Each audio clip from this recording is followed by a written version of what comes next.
Praise the lord, హల్లెలూయా. దేవుని పరిశుద్ధ నామమునకు మహిమ కలుగును గాక.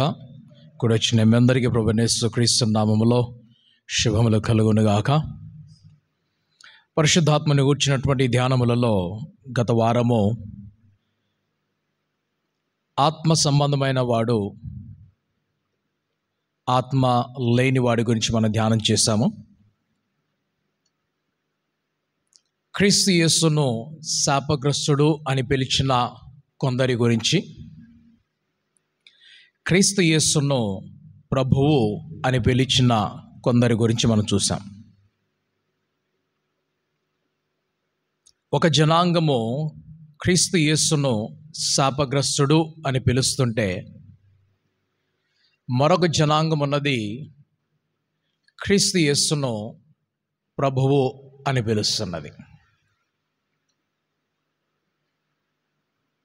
కొందరు తెలిసి చేస్తున్నారు, కొందరు తెలియక చేస్తున్నారు. ఉదాహరణకు మన దేశంలో అలాగే ఇతర దేశాల్లో ఉన్నటువంటి మంత్రులు కావచ్చు, ప్రధానులు కావచ్చు, రాష్ట్రపతులు కావచ్చు, అందులో ఒకరు మనకి ఇష్టము, ఒకరు మనకి ఇష్టం లేదు. అయితే ఎవరిని కూడా మనం ఎన్నడూ కలవలేదు, ఎవరితో మనకి ఎటువంటి సంబంధము లేదు. ఎవరో ఏదో చెప్పారు, అది మనం విన్నాం. ఎవరు చెప్పారంటే ఈ మధ్యలో ఉన్నటువంటి వ్యక్తులు మనకు చెప్పారు. మనకును, ఆ మంత్రులకును, ఆ ప్రధానులకును, రాష్ట్రపతులకును మధ్యలో ఉన్న వ్యక్తులు చెప్పారు. రెండవది, వారిని కలిసిన వారు చెప్పారు. ఒకటి మధ్యలో ఉన్నవారు వారికొకటి చూపిస్తుంటే చెప్తుంటే, రెండవది వారితో పరిచయము కలిగి సహవాసము కలిగిన వారు, సంబంధము కలిగిన వారు మరొకటి చెప్తున్నారు. ఈ మధ్యలో ఉన్నవారు ఎవరు అనంటే న్యూస్ వారు మధ్యలో ఉన్నవాళ్ళు. వారు వారికి ఇష్టమైనది చూపిస్తారు, వారికి ఇష్టమైనది చెప్తారు. మనం ఏం చేస్తామంటే అన్నీ చూసి నమ్మేస్తాం. ఈ రోజులలో ఈ టెక్నాలజీ పెరిగిపోయి ఒకరి శరీరము మరొకరి తల ముఖము పెట్టేసి క్రొత్త రూపాన్ని సృజిస్తారు. ఒకరు మాట్లాడుతున్నట్లుగా చూపిస్తుంటారు, కానీ మాట్లాడుతున్న ఎవరై ఉంటారు? తల మార్చేశారు. ఈ మాటలు నడుస్తూ ఉన్నాయి. వారు ఏదైతే చూపించాలనుకున్నారో అది వారు చూపించారు. మనము ఏదైతే నమ్మాలనుకున్నామో అది మనం నమ్మాం. మనకిష్టమైన వ్యక్తిని మనము నమ్మాము, ఇష్టం లేని వ్యక్తిని మనం నమ్మలేదు. ఇష్టమైన వ్యక్తి తప్పులు చేసినా కూడా మనం పట్టించుకోము, మనం వాటిని నమ్మము. ఇష్టము లేని వ్యక్తి ఎంత మంచి చేసినా మనం పట్టించుకోం. సో చివరికి జరుగుతుంది ఏమిటి? మనము చూడకపోయినా, మనం కలవకపోయినా, మనం వినిన దానిని బట్టి గ్రహింపులోకి వస్తున్నాం. క్రీస్తు యేసును ఈ భూలోకంలో కలుసుకున్న ఒక జనం ఉన్నది. ఆయనతోటి చాలా సమీపముగా ఉండి ఆయనను హత్తుకొని నడిచినటువంటి ఒక చిన్న జనాంగం కూడా ఉన్నది. ఒక పెద్ద జనాంగము ఆయన గురించి విన్నది. ఒక చిన్న జనాంగము ఆయనను అనుభవించినది, ఆయనను తెలుసుకున్నది. ఒకవేళ చెప్పినది నిజము కాకపోతే వినేవాడు తప్పు త్రోవలో వెళ్ళిపోతాడు.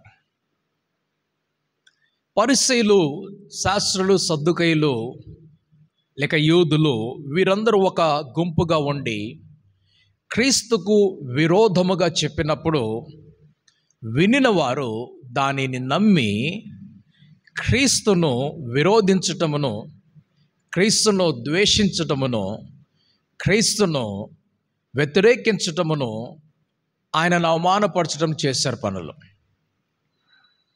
మరొక గుంపు ఉన్నది, ఆయన బోధ విని ఆశ్చర్యపోయింది. ఆయన మంచి బోధకుడని ప్రజలకు తెలియవచ్చింది. ఆ గుంపులోనే మరికొంతమంది ఉన్నారు. ఆయన అద్భుతములను కండ్లారా చూశారు. ఆయన చేసిన అద్భుతములు, ఆయన చేసిన సూచక క్రియలు, ఆయన చేసినటువంటి స్వస్థతలు గొప్పవని వారు చెప్తూ వెళ్ళారు. మరొక గుంపు ఉన్నది. ఆ గుంపు అద్భుతములను అనుభవించింది. అందులో కొందరు గుడ్డివారుగా ఉండి చూపును పొందుకున్నారు, రోగులుగా ఉండి స్వస్థత పొందుకున్నారు. ఈ రకరకాల ప్రజలు ఆ ఒక్క క్రీస్తు గురించి చాటిస్తూ వెళ్తున్నారు. ఆ ఒక్క క్రీస్తు గురించే చెప్తూ వెళ్తున్నారు. ఆ ఒక దేవుడి గురించే చెప్తూ వెళ్తున్నారు. ఇందులో నమ్మిన ఒక గుంపు ఉంటే, నమ్మని ఒక గుంపు ఉన్నది. ఒక గుడ్డివాడున్నాడు. ఎరికో మార్గంలో కూర్చొని ఉన్నాడు. ఆయన కళ్ళు కనిపించవు.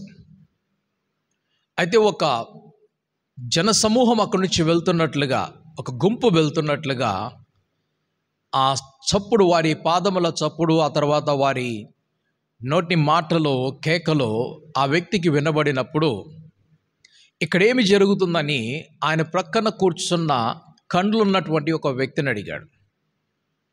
అప్పుడు ఆయన చెప్పాడు, క్రీస్తు యేసు ఇక్కడి నుంచి వెళ్తున్నాడు అని చెప్పినప్పుడు, ఈ వ్యక్తి ఇప్పుడు విన్నాడా లేక దానికంటే ముందుగా విన్నాడా తెలియదు, కానీ ఆయన క్రీస్తు దగ్గరకు వెళ్ళటానికి సిద్ధపడిన వాడై ఒక అవకాశం కొరకు ఎదురు చూస్తున్నాడు.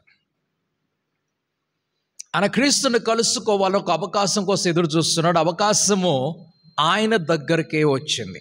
ఆయన ఎక్కడికి వెళ్ళలేదు, కానీ ఆ ప్రభువు ఆయన ముందు నుంచి ఆయన ఎదురుగుండా వెళ్తూ ఉంటే ఆయన వెంటనే లేచి తన సంచి కావచ్చు, ఆ బొచ్చె కావచ్చు, ఏది కావచ్చు, అవన్నీ కూడా విసిరివేసి, దావీదు కుమారుడా నన్ను కరుణించు, దావీదు కుమారుడా నన్ను కరుణించు అని కేకలు వేశాడు.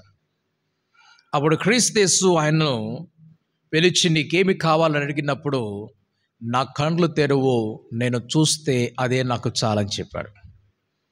ఆయన వెంటనే ఆ గుడ్డివాని కండ్లు తెరిచాడు. ఇప్పుడు ఈ వ్యక్తి విన్నవాడు, మంచి విన్నాడు. ఈయనకు అవసరము కనుక ఈయన కూడా ఎదురు చూస్తున్నాడు.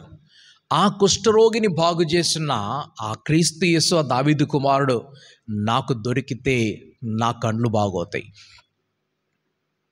అంతకుముందు ఆ గుడ్డివాడిని బాగు చేసిన ఆ దావీదు కుమారుడు నాకు కనబడితే నా కండ్లు బాగోతాయి. కొంటివాడి కాళ్ళు ఇచ్చినటువంటి ఆ దావీదు కుమారుడు నాకు కనిపిస్తే నా కండ్లు బాగోతాయి. 5,000 మందికి రొట్టెలు పంచిపెట్టిన వాడు నాకు కనబడితే నా కండ్లు బాగుపడిపోయి నేను చూడటం ప్రారంభిస్తానని ఆయన మనస్సులో అనుకుంటూ ఉంటే, ఆ దేవుడు ఆయననే వెతుక్కుంటూ ఆయన ముందు నుంచి వెళ్ళాడు. అయితే దేవుడు ఆయన వెతుక్కుంటూ ఆయన ఎదురుగా వచ్చాడు, కానీ వెళ్ళి లెగువు, నీ కళ్ళని తెరుస్తానని ఎదురుగా చెప్పటం లేదు.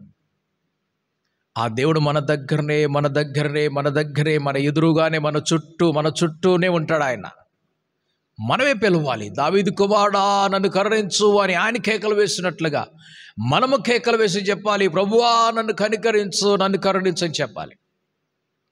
అప్పుడు ఆ ప్రభు మన దగ్గరికి వస్తాడు. ఆయన ఆగిపోతాడు, వెళ్ళేవాడు కూడా ఆగిపోతాడు. అప్పుడు మన సాక్ష్యము ప్రజల మధ్యలోకి వెళ్తుంది. అయితే ప్రజల మధ్యలోకి వెళ్ళినటువంటి ఈ సాక్ష్యము ఒక చిన్న గుంపును ఆకర్షిస్తుంది. ఒక పెద్ద గుంపు వ్యతిరేకమవుతుంది. మరొక గుడ్డివాడు ఉన్నాడు. ఆ గుడ్డివాడు ఆయన పుట్టుక నుంచే గుడ్డివాడు. ఆయన గుడ్డివాడుగా ఉన్నాడు. యవనస్తుడు, యుక్త వయసులోకి వచ్చినవాడు. ఆయనను ప్రభు ఎదుర్కొన్నాడు. ఆ ఊరి ప్రజలు ఆయన దగ్గర తీసుకొని వచ్చారు. ప్రభు ఈయనను ముట్టి ఈయన కండ్లు తెరువు అంటే ప్రభు అదే పని చేశాడు. ఆ వ్యక్తి కండ్లు తెరిచాడు. ఆయన చూడటం ప్రారంభించడం మాత్రమే కాకుండా ప్రభుని వెతుక్కొని వెళ్ళి ప్రభుని వెంబడించడం ప్రారంభించాడు. ఆయన కండ్లు తెరబడిన వార్త ఈ వ్యతిరేక జనమునకు వినబడింది, ఆ పరిసయ్యులకు వినబడింది, ఆ యాజకులకు వినబడింది. వెళ్ళి ఆ వ్యక్తిని అడుగుతున్నారు, నీ కండ్లు తెరిచిన వాడెవరో నీకు తెలుసా? ఇగో ఫలానా ఆయన నా కళ్ళు తెరిచాడు. నువ్వు గుడ్డివాడు, నీకెట్లా తెలుసు ఆయనే తెరిచాడని? నీ కళ్ళు ఎవరో తెరిచి వెళ్ళిపోయి ఉండొచ్చు, ఎలాగో జరిగిపోయి ఉండొచ్చు, నువ్వైతే చూస్తున్నావు, కానీ ఆయనే అని నీకెట్లా తెలుసు అని అంటే, నాకు తెలియదు, ఆయనే నా కళ్ళు తెరిచాడని చెప్పాడు. ఇప్పుడు ఈ వ్యక్తి ఎంత బలంగా సాక్ష్యం చెప్తుంటే ఈయన మాట నమ్మకుండా ఆ తల్లిదండ్రుల దగ్గరికి వెళ్తున్నారు. మీ కొడుకు కళ్ళు తెరిచిన వాడెవడు? మీ కొడుకుకి చూపించిన వ్యక్తి ఎవరు? అయా ప్రభువు అని అంటే, మీకెట్ట తెలుసు అని ఒత్తిడి తీసుకొని వచ్చారు. రెండవది, మిమ్మల్ని బహిష్కరిస్తామని ఒత్తిడి తెచ్చారు. మీరు కొత్త బోధన అనుసరించి నడుస్తున్నారు కాబట్టి మిమ్మల్ని బహిష్కరిస్తామని చెప్పంటే వారు భయపడిపోయి ఏమన్నారంటే, అయ్యా మాకు తెలీదు, యుక్త వయసుకు వచ్చినటువంటి ఆయననే మీరు అడగండి, ఆయనకి బాగా తెలుసు కాబట్టి ఆయనే చెప్తాడనంటే, ఎవరు నీ కళ్ళు తెరిచారంటే, ఇదిగో ఈయనే నా కళ్ళు తెరిచాడు, ఈయనే నా కళ్ళు తెరిచాడని చెప్పాడు. లాభం పొందుకున్నటువంటి ఒక వ్యక్తి, ఆయన సాక్ష్యము ఆయన తల్లిదండ్రులను కూడా ఆకర్షించలేకపోయింది. ఆ తల్లిదండ్రులు కూడా బలముగా నమ్మలేకపోయారు, ధైర్యముగా నిలబడలేకపోయారు. సాక్ష్యము చిన్న సమూహమును ఆకర్షిస్తూ ఉంటే, సాక్ష్యము పెద్ద సమూహమును వ్యతిరేకంగా తయారు చేస్తుంది. ఒక పెద్ద సమూహం వ్యతిరేకంగా తయారు చేస్తుంది. వారు నమ్మని వారు, వారు వెర్రివారు. వారి కండ్ల ముందు ఎన్ని జరిగినా కూడా ఇది కాదు, ఇదేదో డ్రామా వేస్తున్నారు వీళ్ళు, ఆయన ఎవరో మంచోడిని తీసుకొని వచ్చారు, గుడ్డోళ్ళగా డ్రామా వేసాడు, ఆయన ఇట్లా కర్రబట్టుకొని నడిచాడు, ఇప్పుడు చూడు అందరి ముందు కళ్ళు తెరిచాడు అంటున్నాడు అని చెప్పి డ్రామా డ్రామా డ్రామా అంటుంటారు. లాభము పొందుకున్నటువంటి వ్యక్తి ఆ ప్రభుని వెంబడిస్తూ ముందుకెళ్తాడు. లాభం పొందుకున్నటువంటి ఆ సేన అనబడిన ఆ వ్యక్తి ప్రభువును వెంబడిస్తూ ఉంటే, ఆ గొర్రెల కాపరులు వచ్చేసి, మా గ్రామంలో మరొకసారి మా దేశంలో నువ్వు అడుగుపెట్టవాక వెళ్ళిపో అని ఆ క్రీస్తు యేసును తరిమివేస్తున్నారు. ఆ క్రీస్తు యేసును తరిమివేస్తున్నారు, వెళ్ళిపో అని చెప్తున్నారు. ఇన్ని రోజులు ఆ గ్రామము, ఆ దేశము, ఇన్ని రోజులు ఆ దెక్కపోలిలోకి ఆయన వెళ్ళి సువార్తని చెప్తున్నాడు. 10 పట్టణాలంటే ఈయన 10 పట్టణాలని అల్లాడించినటువంటి మనిషి, మామూలు మనిషి కాదు ఈయన. ఆయన తీసుకొచ్చి సంఖ్యలతోటి బంధించి ఆ సమాధుల్లో నివసింపజేసినప్పుడు కూడా ఆయన తెంచుకొని వెళ్ళిపోయేవాడు. ఊరంతా వెళ్ళి కూడా భయం పుట్టించేవాడు. ఇప్పుడు ఈ మధ్యలో కనిపించటం లేదు మనకు. మా ఊరిలో కొంతమంది ఉండేవాళ్ళు, వారు ఎంత భయంకరంగా, ఎంత భీకరంగా పరిగెట్టుకుంటూ వచ్చేవారంటే, వారు ఎదురు వస్తుంటే 100 మీటర్లు 200 మీటర్ల దూరంలో ఆ కనిపించినటువంటి వ్యక్తిని చూసి రెండవ దారి తీసుకొని పరిగెట్టే వాళ్ళందరూ కూడా. అంత భయంకరం, అంత పిచ్చిగా, అంత కోపముగా వచ్చేవాళ్ళు. రాళ్ళు విసిరి కొట్టేవాళ్ళు, ఏది ఉంటే అది పెట్టి కొట్టేవాళ్ళు, వెనకాల పడేవాళ్ళు, ఇది చేసేవాళ్ళు అది చేసేవాళ్ళు. మనకు అనిపించే, ఇప్పుడు మన పట్టణాల్లో ఉంటున్న మనకు అనిపించవు ఇవన్నీ కూడా, చాలా తక్కువ. విపరీతమైనటువంటి ఆత్మలతోటి నింపబడిన వారు ఆ దినబల్లో కనిపించేవారు. ఈరోజు కూడా ఉన్నారు, లేరని కాదు, మన పట్టణం గురించి నేను మాట్లాడుతాను, ఇక్కడ మనకు కనిపించడం లేదని. కోల్కతాకి నేను యాత్ర చేస్తూ ఉన్నప్పుడు, ఆ కోల్కతా పరిసర ప్రాంతంలోకి ఎలాగైతే ట్రైన్ అడుగు పెడుతూ, ఎలాగైతే ప్రవేశిస్తూ ఉంటుందో, 100ల కొలదిగా భిక్షకులు ప్లస్ పిచ్చి వాళ్ళు అక్కడ కనిపిస్తారు. 100ల కొలదిగా ప్లాట్ఫామ్ నిండా వాళ్ళే కనిపిస్తారు, ఇటు రోడ్డుకు వెళ్ళే వాళ్ళే కనిపిస్తారు. భయంకరమైనటువంటి పిచ్చి పట్టిన వాళ్ళు, అదుపు లేనటువంటి వారు. కొందరైతే పట్టుకొని వెళ్ళిపోయి హాస్పిటల్లో బంధించేస్తారు, కానీ కొందరిని పట్టుకోలేకపోతున్నారు. ఈ సేన అనబడినటువంటి ఈ వ్యక్తి కూడా ఇంత భయంకరమైన స్థితిలో ఉన్నవాడై, ఊరి మొత్తాన్ని కూడా గడగడలాడించిన వాడు, ఊరంతటిని కూడా ఏడ్పించిన వాడు. బరబ్బా లాంటి వాడు ఈయన కూడా. బరబ్బా అయితే ఆయనకి తెలివి ఉండి ఆయన బందిపోటుగా మార్చబడి ఊరంతని ఏడిపిస్తే మాకు బరబ్బా కావాలని చెప్పేసి ప్రజలు కోరుకున్నారు. క్రీస్తు యేసు వద్దు అన్నారు. ఈ సేన అనబడినటువంటి వ్యక్తి ఇప్పుడు ఆయన ఊరంతటిని కూడా 10 పట్టణాల వారిని ఇబ్బంది పెడుతున్నా కూడా ఆ 10 పట్టణాల వారు అందులోంచి కొందరు ఈరోజు ఇక్కడ కనిపించి క్రీస్తు యేసుని అంటున్నారు, నీవు మా దేశంలో అడుగుపెట్టవాక, మా గ్రామంలో అడుగుపెట్టవాక, వెళ్ళిపో అని చెప్పారు. నేను కూడా నీ వెనకాల వస్తానని చెప్పి ఓడ ఎక్కటానికి ఆ సేన అనబడిన వ్యక్తి వెళ్ళి వస్త్రములు ధరించుకొని శుభ్రం చేసుకున్న వాడే క్రీస్తు దగ్గరికి వస్తే, నువ్వు నా వెంట రావాక నీకు జరిగిన దానిని నీ ప్రజల మధ్యలోకి వెళ్ళి చూపించని చెప్పినప్పుడు ఆయన 10 పట్టణాలకి వెళ్ళి సువార్తను ప్రకటిస్తాడు. ఆయన ప్రభు చేసినటువంటి రక్షణ కార్యమును, ప్రభు చేసినటువంటి స్వస్థత కార్యమును ఆయన ఆ ప్రజలందరికీ కూడా చూపిస్తాడు. వెళ్ళి ఆ ప్రజలు నమ్ముకొని ఆ దేవుని వద్దకు నడిపించబడుతున్నారు. ఒక చిన్న గుంపు ఆకర్షించబడుతూ ఉంటే ఒక పెద్ద గుంపు వ్యతిరేకంగా తయారవుతుంది. కొంతమంది ప్రభు దగ్గరికి వస్తూ ఉంటే అనేకులు ప్రభుకి వ్యతిరేకమైపోయి దూరం వెళ్ళిపోతూ ఉన్నారు. ఈ ప్రజలు ప్రభుని గుర్తెరిగినటువంటి ప్రజలు, వారు అంగీకరించినటువంటి ప్రజలు అయి ఉన్నారు. ఆ యవనస్తుడు గుడ్డివాడు కండ్లు చూపు పొందుకున్నాడు, కానీ తల్లిదండ్రులు కూడా దగ్గరికి రాలేకపోయారు. ఆ పరిస్థితుల మనసు ఇంకనూ మారలేదు. ఇటువంటి మార్పు లేనటువంటి మనుషులైన వారు కొందరు ఇంతకు ముందుగా ఆరంభ పరిచర్య దినములలో బాప్తిస్మిచ్చి యోహాను దగ్గరికి నీటిలోకి వచ్చినప్పుడు ఆయన కేకలు వేసి అడుగుతున్నాడు, సర్ప సంతానమా, రాబో ఉగ్రత నుండి తప్పించుకొనుటకు మీకు బుద్ధి చెప్పిన వాడు ఎవడని అడుగుతున్నాడు. పరిస్థితులు అందరూ మారలేదు, అందరు పరిచయులు మారలేదు. కొంతమంది పరిచయులు ఆ సాక్ష్యం ద్వారా, ఆ బోధ ద్వారా ఆకర్షించబడ్డ వారై పరలోక రాజ్యానికి చేరాలని వారు నిర్ణయం తీసుకొని నీటిలో బాప్తిస్మము కొరకు యోర్దాను నదికి వస్తే మిగిలిన పరిచయులందరూ కూడా అలాగే ఉండిపోయారు. ఈ పరిచయులలో నుండి నికోదేము అనేటువంటి ఒక వ్యక్తి రహస్యముగా ప్రభు దగ్గరకు వస్తున్నాడు. ఆయన ప్రభువుని అంగీకరిస్తున్నాడు, ప్రభువుని వెంబడిస్తూ ఉన్నాడు, రహస్యముగా వస్తున్నాడు. ఈ పరిచయులలో నుండే అరిమతేయుకు చెందినటువంటి యోసేపు అనేటువంటి ఒక వ్యక్తి ఆయన ప్రభువును అంగీకరిస్తున్నాడు. ఆ ప్రభు సిలువేయబడిన తరువాత ఆయన బహిరంగముగా ఒప్పుకున్న వాడై పిలాతు దగ్గరికి వెళ్ళి క్రీస్తు శరీరమును తీసుకొని నికోదెమును అరిమతేయు యోసేపును కలిసి ఆ సమాధిలో అమర్చి పెట్టి భద్రపరిచి ఆయన పరిచర్య కొరకు వారు వాడబడ్డారు. ఆకర్షించబడుతున్నటువంటి ఒక గుంపు, వికర్షణ కలుగుతున్నటువంటి మరొక గుంపు అయి ఉన్నది. సాక్ష్యము కొందరిని దగ్గరకు తీసుకొని వస్తుంటే అదే సాక్ష్యము అనేక మందిని దూరం చేస్తుంది.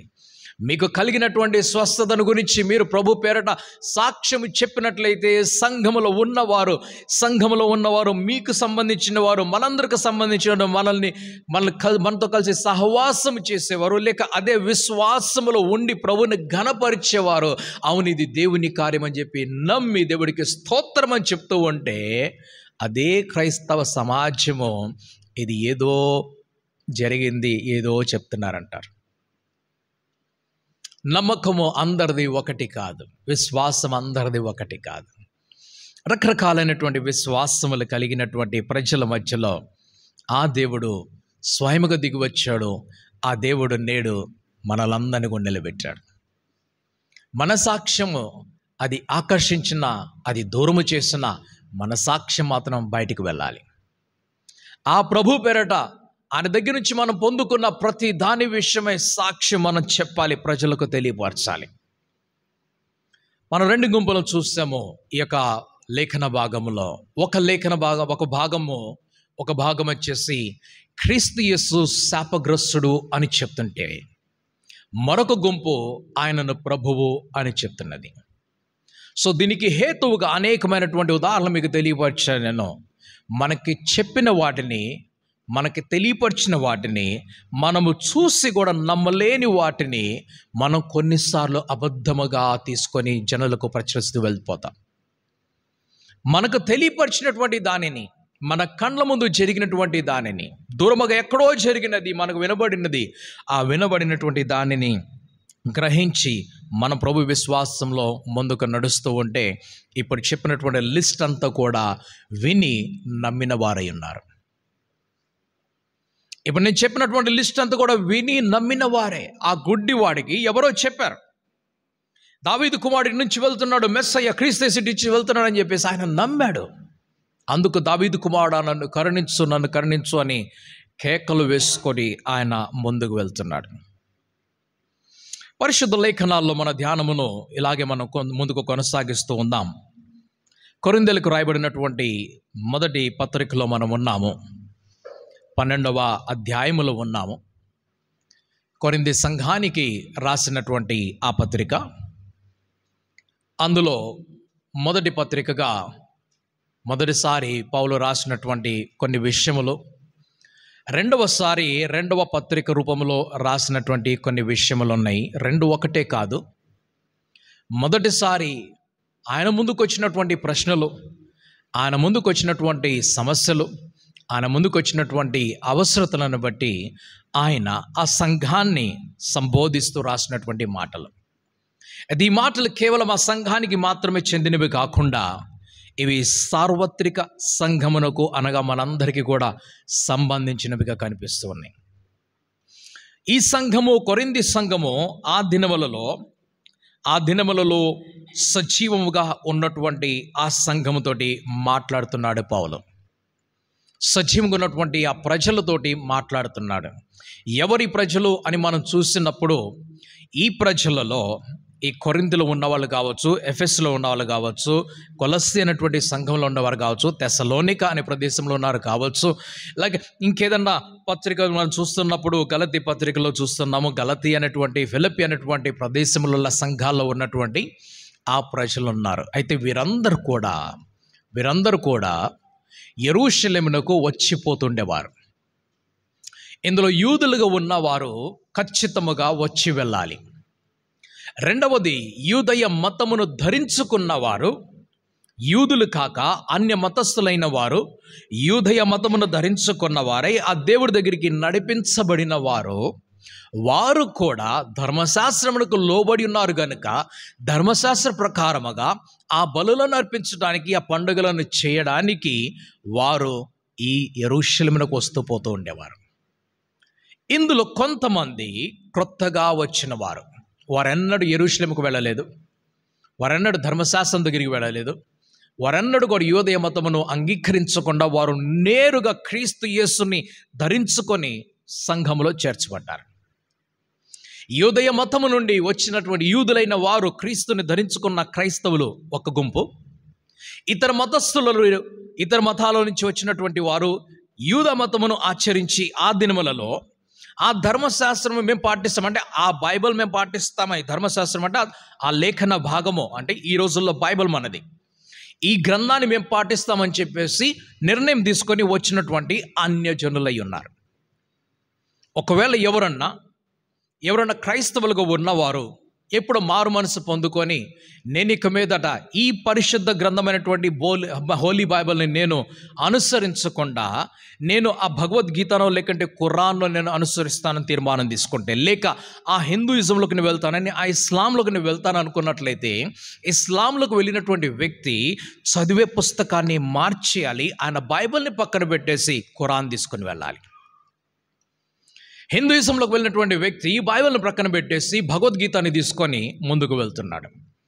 ఈ ప్రజలు, ఈ కొరింథీలో ఉన్నటువంటి ప్రజలు, లేక గలతీలో ఉన్నటువంటి ప్రజలు కావచ్చు, ఎఫెస్లో ఉన్నటువంటి ప్రజలు కావచ్చు, ఎవరైతే ఇతర మతముల నుండి ఇతరమైనటువంటి ఆచారములు వచ్చారో వారు వారి పుస్తకమును ప్రక్కన పెట్టి ధర్మశాస్త్రము, ప్రవక్తల లేఖనములు అనేటువంటి పుస్తకాన్ని చేతపట్టుకున్న వారై ఆ దేవుణ్ణి, ఆ సృష్టికర్త అయినటువంటి దేవుణ్ణి వెంబడిస్తూ ఉన్నారు.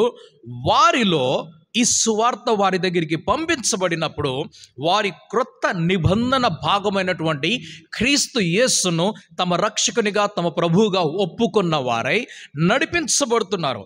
పౌలు ఈ యొక్క సంఘాలకు ఈ లేఖలను రాస్తూ ఉన్నప్పుడు కొరింథీ సంఘానికి మాటలను రాసినప్పుడు, గలతీ సంఘానికి మాటలను రాసినప్పుడు, ఎఫెసు సంఘానికి మాటలను రాసినప్పుడు, ఆ మిగిలినటువంటి ప్రదేశంలో ఉన్న ప్రతి సంఘమునకు ఈ లేఖలను రాసినప్పుడు అప్పటి వరకు బైబిల్ అనేది లేదు.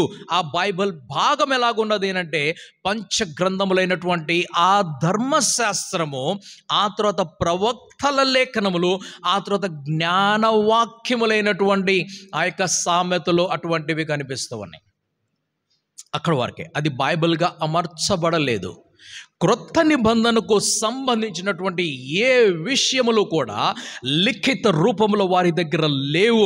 అందుకు క్రీస్తు యేసు ఏమి చెప్పాడంటే, నేను వెళ్ళిన తరువాత నేను ఆ పరిశుద్ధాత్మని మీ దగ్గరికి పంపించినప్పుడు నేను ఏవేవైతే మీకు చెప్పానో అవన్నీ ఆయన మీకు జ్ఞాపకము చేస్తాడు. గనుక అందుకు మనం చూస్తున్నాము ఈ లేఖనములో ప్రతి ఒక్క మాట కూడా పరిశుద్ధాత్మని ప్రేరేపణ వలన కలిగినది అని రాస్తున్నటువంటి బైబిల్ గురించి ఆ పరిశుద్ధుడు జ్ఞాపకము చేసి, ఆ పరిశుద్ధుడి మాటలను అందించి, ఆ పరిశుద్ధాత్ముడు ఆ లేఖనములు లిఖించే విధముగా ఈ భక్తులను ప్రేరేపించినప్పుడు వారు లిఖించటం ప్రారంభించారు. అయితే ఈ సంఘములు సజీవముగా ఉన్నప్పుడు వారి దగ్గర క్రొత్త నిబంధన అనేది లేదు.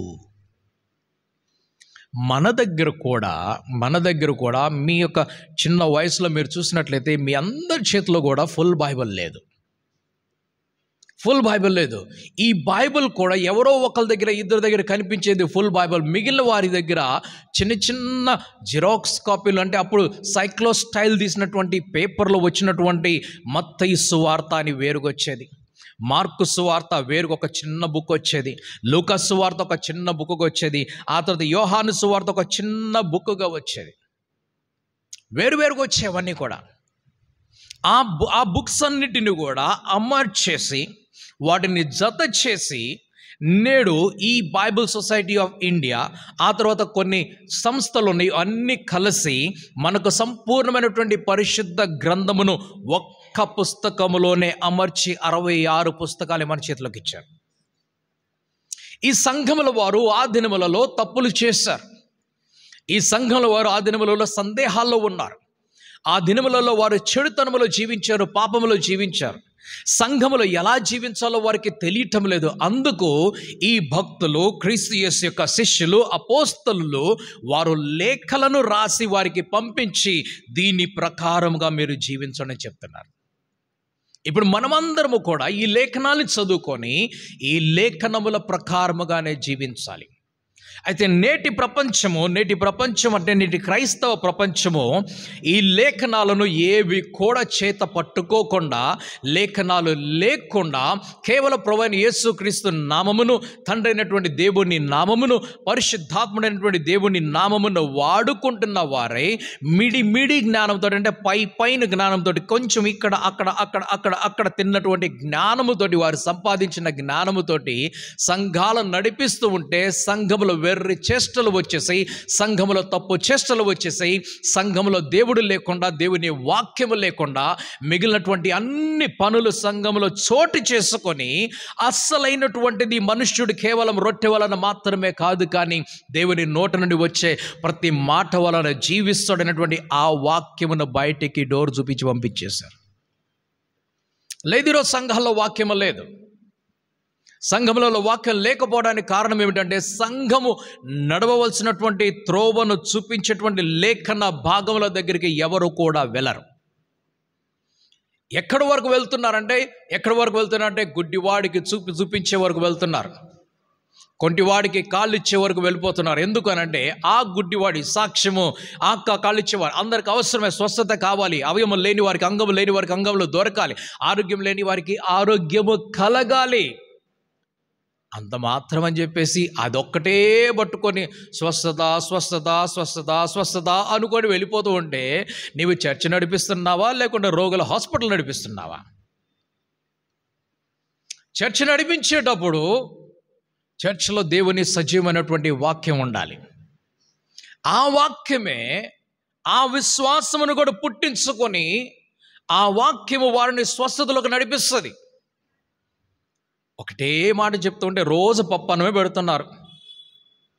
పిల్లల్ని 10 సంవత్సరాల తర్వాత ఎక్కడ తీసుకెళ్ళాలి? డాక్టర్ దగ్గర తీసుకెళ్ళాలి. డాక్టర్ ఏమంటారు?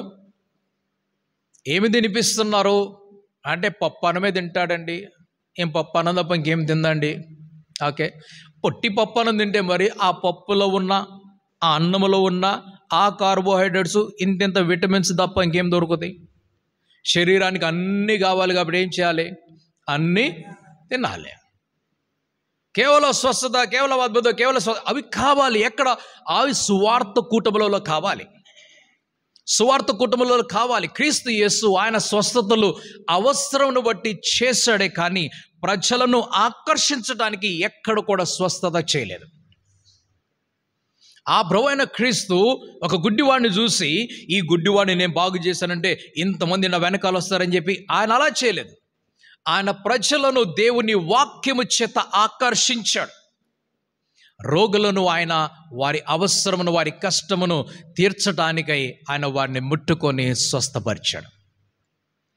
ఈ సంఘములతోటి మాట్లాడుతున్నటువంటి ఈ లేఖన భాగంలోను మనం ధ్యానం చేస్తూ ఉంటుండగా, త్రిత్వమైనటువంటి దేవుడు, తండ్రి అయిన దేవుడు, కుమారుడైనటువంటి దేవుడు, పరిశుద్ధాత్ముడు అయినటువంటి దేవుణ్ణి మనము ప్రత్యేకంగా ధ్యానం చేస్తూ ఇందులో భాగముగా ఒక్కొక్కరి బాధ్యతలు, ఒక్కొక్కరి పనులను, ఒక్కొక్కరి కాలమును కూడా మనము చూస్తూ ఉంటుండగా,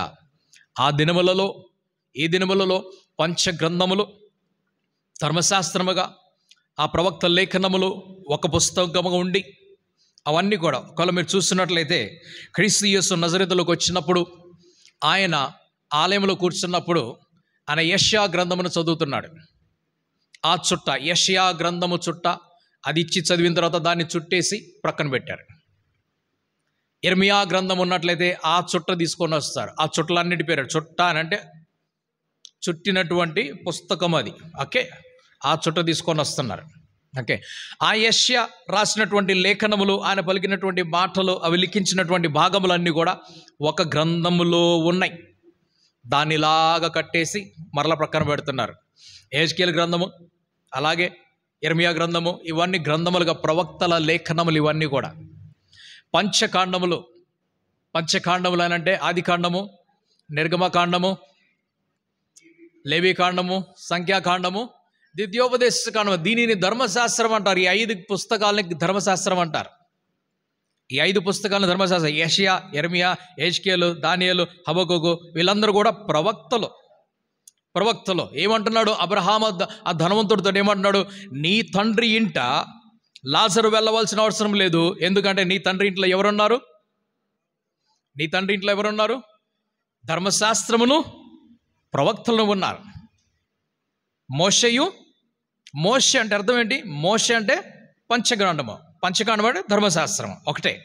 మోషే ఉన్నాడని చెప్పేవారు. అందుకంటే అందరూ వారు మోషే మాకు ధర్మశాస్త్రం ఇచ్చాడని చెప్పేసి మోషే ధర్మశాస్త్రం అంటారు. ఇది మోషే ధర్మశాస్త్రం అంటారు. ఓకే, ఆ మోషే ధర్మశాస్త్రం దాని గురించి చెప్తున్నాడు. నీ తండ్రి ఇంటిలో ఎవరున్నారు? మోషే ఉన్నాడు. ఆ తర్వాత ప్రవక్తలు ఉన్నారు. ఒకవేళ వారి మాట వినకపోతే, మృతులలోంచి ఒకడు సజీవుడే వెళ్ళినా కూడా నీ ఇంటని ఉన్నటువంటి నీ సహోదరులు ఎవరు కూడా నమ్మరు అని చెప్పేసి ఆయన రిక్వెస్ట్ని అక్కడే రిజెక్ట్ చేస్తున్నాడు.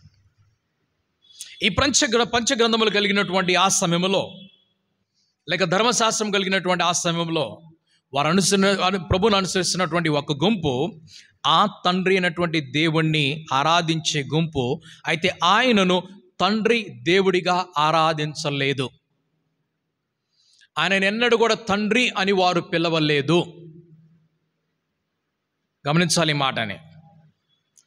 ఈ పాత నిబంధన సమయం అనగా క్రీస్తు యేసు రాక ముందుగా ఈ ధర్మశాస్త్రము, మోషే ధర్మశాస్త్రము, ప్రవక్తలను చదువుకొని ఆ ప్రకారంగా నడుస్తున్నటువంటి ఆ యూదులు, యూదయ మతములో చేర్చబడిన అన్యులు, ఓకే, వీరందరూ కూడా దేవుణ్ణి సృష్టికర్త అయిన దేవుడిగా ఆరాధిస్తున్నారు. మమ్మలను కాపాడేటువంటి దేవుడిగా ఆరాధిస్తున్నారు. సృష్టికర్త అయినటువంటి దేవుడిగాను, కాపాడేటువంటి దేవుడిగాను, యుద్ధము యెహోవాదే అని చెప్తున్నాడు. యుద్ధము చేసేటువంటి దేవుడిగా, సైన్యములకు అధిపతి అయినటువంటి యెహోవా అని పేరు పెట్టి ఆయన ఆరాధిస్తున్నారు. ఆ దేవుణ్ణి వాడు సృష్టికర్తగాను, సంరక్షకుడిగాను, పోషకుడిగాను చూసి ఆ ప్రార్థన వినేటువంటి దేవుడిగానే భావిస్తూ ఆయనను దేవుడిగానే పిలుస్తూ ఉన్నారు. ఆయన దేవుడిగానే పిలుస్తూ ఉన్నారు. అయితే క్రీస్తు వచ్చిన తరువాత నీవెవరువు అని అడుగుతున్నారు. ఎవరువు అనంటే 12 సంవత్సరాల తరువాత 12 సంవత్సరాల వయసు వచ్చినటువంటి ఈ క్రీస్తు యేసు నజరేతులో కనిపించాడు అకస్మాత్తుగా. దానికి ముందు ఒకసారి చిన్నవాడిగా ఉన్నప్పుడు కనిపించాడు. ఓకే, అప్పుడు మరేని అడుగుతున్నారు, ఎక్కడి నుంచి తెచ్చారు ఈయన్ని? ఎవరు? యోసేపుని అడుగుతున్నారు, ఎవరు? మరియ యోసేపులు సమాధానం చెప్పి చెప్పి చెప్పి అలసిపోయారు. బాగా అలసిపోయారు వాళ్ళు. అలసిపోయిన తర్వాత ఆ యొక్క తూర్పు దేశం నుండి వస్తున్నటువంటి ఆ జ్ఞానులను, ప్రభువును కలుసుకోవడానికి వస్తున్నాం కాబట్టి ఆ జ్ఞానుల దగ్గరికి ప్రభువుని తీసుకొని వెళ్ళాలని కనుక మరలా ఆయన తీసుకొని బెత్లెహేంలోకి వెళ్తున్నారు. కలుసుకున్న తర్వాత మరలా తిరిగి నజరేతులకు వెళ్దాం అనుకున్నారు. అప్పుడు దేవుని దూత ప్రత్యక్షమై నజరేతులకు వెళ్ళక శిశువుని తీసుకొని, తల్లిని తీసుకొని ఐగుప్తులోకి వెళ్ళు అని చెప్తున్నారు. ఈ ఐగుప్తు దేశంలో 10 సంవత్సరాలు ఉన్న తర్వాత 12 సంవత్సరముల వయసు కలిగినటువంటి ఈ యవ్వన వయసులో ఉన్నటువంటి ఈ క్రీస్తు యేసును, బాలయేసుకు చూస్తున్న ఇప్పుడు మంచి యుక్త వయసులోకి వస్తున్నటువంటి క్రీస్తు యేసును చూసి అందరూ అడుగుతున్నారు, నీవెవరవు? మీ డాడీ ఎవరు? మీ మమ్మీ ఎవరు అని అడుగుతున్నారు. ఇది సహజం, అందరూ అడుగుతారు. మన సొసైటీలో మన ఇంటి ముందు నుంచి ఒక వ్యక్తి ఎవరన్నా 3 సార్లు 4 సార్లు తిరిగితే మనం చూసాడు ఆపుతాం. మనం, ఎవరు మీరు? ఎక్కడి నుంచి వచ్చారు? ఎవరిని కలవాలి? ఏమి కావాలి? ఎందుకు వచ్చారు అని అడుగుతూ ఉంటాం. ఈ నజరేతులోకి వచ్చినప్పుడు అందరూ కూడా అడుగుతున్నారు. ఆయన వయస్సు కలిగిన వారు అడుగుతున్నారు, ఆయనకంటే చిన్న వయసు కలిగిన వారు అడుగుతున్నారు, ఆయనకంటే పెద్ద వయసు కలిగిన వారు అడుగుతున్నారు, వృద్ధులు అడుగుతున్నారు, అందరూ కూడా అడుగుతున్నారు. ఎటు వెళ్ళినా కూడా ఒకటే ప్రశ్న, ఎవరు నీవు? ఎవరి కుమారుడు అని అంటే ఆయన 2 చెప్తూ ఉంటాడు. నన్ను ఎవరైనా మొదటిసారి కలిస్తే మీ పేరేంటి అని అంటే నేను చెప్తాను, నా పేరు రికార్డ్స్లో అయితే హేమంత్ కుమార్ అని చెప్తాను. నన్ను అందరూ కూడా శాలేం రాజు అని పిలుస్తారు. ఈ 2 కూడా నేను చెప్పాలి. ఎందుకంటే కొంతమందిని పాస్టర్ శాలేం అని పిలవగానే ఈ వ్యక్తి అంటాడు, ఇప్పుడే కదా నాకు నువ్వు హేమంత్ అని చెప్పావు, ఆయన శాలేం అని పిలుస్తున్నాడు. ఓకే, 2 మాటలు చెప్పుకోవాల్సి వస్తుంది. ఓకే, అలాగే క్రీస్తు యేసు అని చెప్తాడంటే నన్ను పంపించినటువంటి ఆ దేవుడు పరలోకములో ఉన్నవాడు నా తండ్రి అంటున్నాడు. రెండవది ఏమంటున్నాడు? మరి భూమి సమయంలోకి ఏమిటి అని అంటే యోసేపు మా డాడీ. నాకు ఇంటి పేరు ఇచ్చిన వాడు ఎవరు అని అంటే యోసేపు. మరి మీ డాడీ ఎవరు అని అంటే పరలోకంలో ఉన్నాడు. ఎలా పుట్టావు నువ్వు అని అంటే మా మమ్మీకి ఆ దేవుడు తన దూత అయినటువంటి గాబ్రియల్ని పంపించి ఆయన చెప్పాడు, పరిశుద్ధాత్ముని శక్తి ద్వారా నీలో లోకరక్షకుడు ఉదయిస్తున్నాడు అని చెప్పేసి. ఓ, నువ్వు లోకరక్షకుడువా? నువ్వు ప్రభువా? నువ్వు దేవుడివా అని బాల్యముగా చాలా ఆయన సహజంగా మనలాగా పెరిగాడు. ఆయన అదృశ్యముగా ఏదో ఒక రిమోట్ తోటి ఏమంటారు సైన్స్గా తయారు చేసినటువంటి బొమ్మగా తీసుకొని ఆయన ఇక్కడ నిలబెట్టలేదు. ఆయన 33.5 సంవత్సరములు ఈ భౌతిక శరీరంలో, భౌతిక లోకములో ఆయన మనలాగా జీవించాడు. ఎన్నో ప్రశ్నలు ఆయన ముందుకు వచ్చినాయి. ఆయన ఇంట్లో కూర్చున్నవాడు కాదు, ఆయన అటు వెళ్ళేవాడు ఇటు వెళ్ళాడు, ఎటు వెళ్ళినా కూడా ఇదే ప్రశ్న. ఈ గుంపులో ఉన్నటువంటి ఒక తుంటరు వాడు అడుగుతాడు, అది ఆయన వెళ్తున్నాడు కదా, ఆయన అడుగు వాళ్ళ డాడీ పేరేంటని అడుగుతాడు. మామూలు సమస్యలు కాదు ఆయనకు ప్రభుకు వచ్చినటువంటివి. మనకు లేవి సమస్యలు. దేవుడికి స్తోత్రం చెప్పుకుందాం. ఎవరు నువ్వు? మీ డాడీ ఎవరు? ఎక్కడి నుంచి వచ్చారు? ఓకే, పరలోకంలో ఉన్నటువంటి ఆ సృష్టికర్త అనే దేవుడు ఆయన నన్ను పంపించాడు, ఆయనకి నేను కుమారుడుగా ఉన్నాను. నువ్వు పరలోకం నుంచి వచ్చావా? పరలోకంలో ఏమిటి అని అంటే పరలోకంలో నేను దేవుడిని. ఓ, నువ్వు దేవుడువా? నువ్వు దేవుడువా పరలోకంలో? భూలోకంలో ఏమిటి? నేను మనిషి కుమారుడను. మనిషి కుమారుడా? మనిషి కుమారుడు కాదు, నేను దేవుని కుమారుని కూడా. Son of man, son of God, రెండోని నాకు.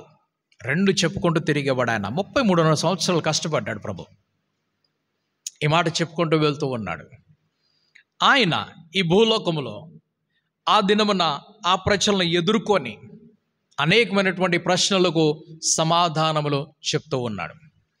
ఈ ప్రవక్తల లేఖనములు, ఈ లేఖనములు ఇవన్నీ కూడా ఆ దినములలో ఉన్నప్పుడు తండ్రి దేవుడు అనేటువంటి మాటను ఎవరు కూడా చెప్పలేదు. ఎవరు చెప్పారు? మొట్టమొదటిగా పరలోకంలో ఉన్నటువంటి ఆ దేవుడు మనకు తండ్రి, నాకు తండ్రి, మీకు తండ్రిని ఎవరు చెప్పారంటే క్రీస్తు యేసు మాత్రమే చెప్పాడు. ఆయనే పరిచయం చేశాడు. అప్పటి వరకు ఆ పరలోకములో దేవుడు అనే పేరు మీద ఇద్దరు ఉన్నారన్న సంగతి ఎవరికి తెలియదు. సమస్య అక్కడి నుంచి వచ్చింది. అందరూ నమ్మేది ఏక దేవుణ్ణి నమ్ముతున్నారు. యూదులందరూ నమ్మేది ఎవరిని? ఏక దేవుణ్ణి, ఒకడే దేవుణ్ణి నమ్ముతున్నారు.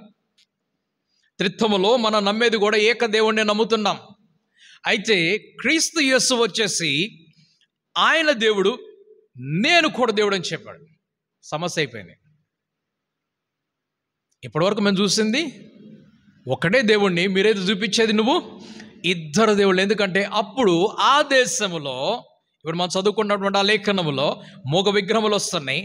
ఆ దేశంలో అనేక మంది దేవతలు దేవుళ్ళు ఉన్నారు. మన భారతదేశంలో 33 కోట్ల మంది ఉన్నారు. 33 కోట్ల మంది ఉన్నారు. ఓకే, ఎన్నో పేర్లు తెలీదు.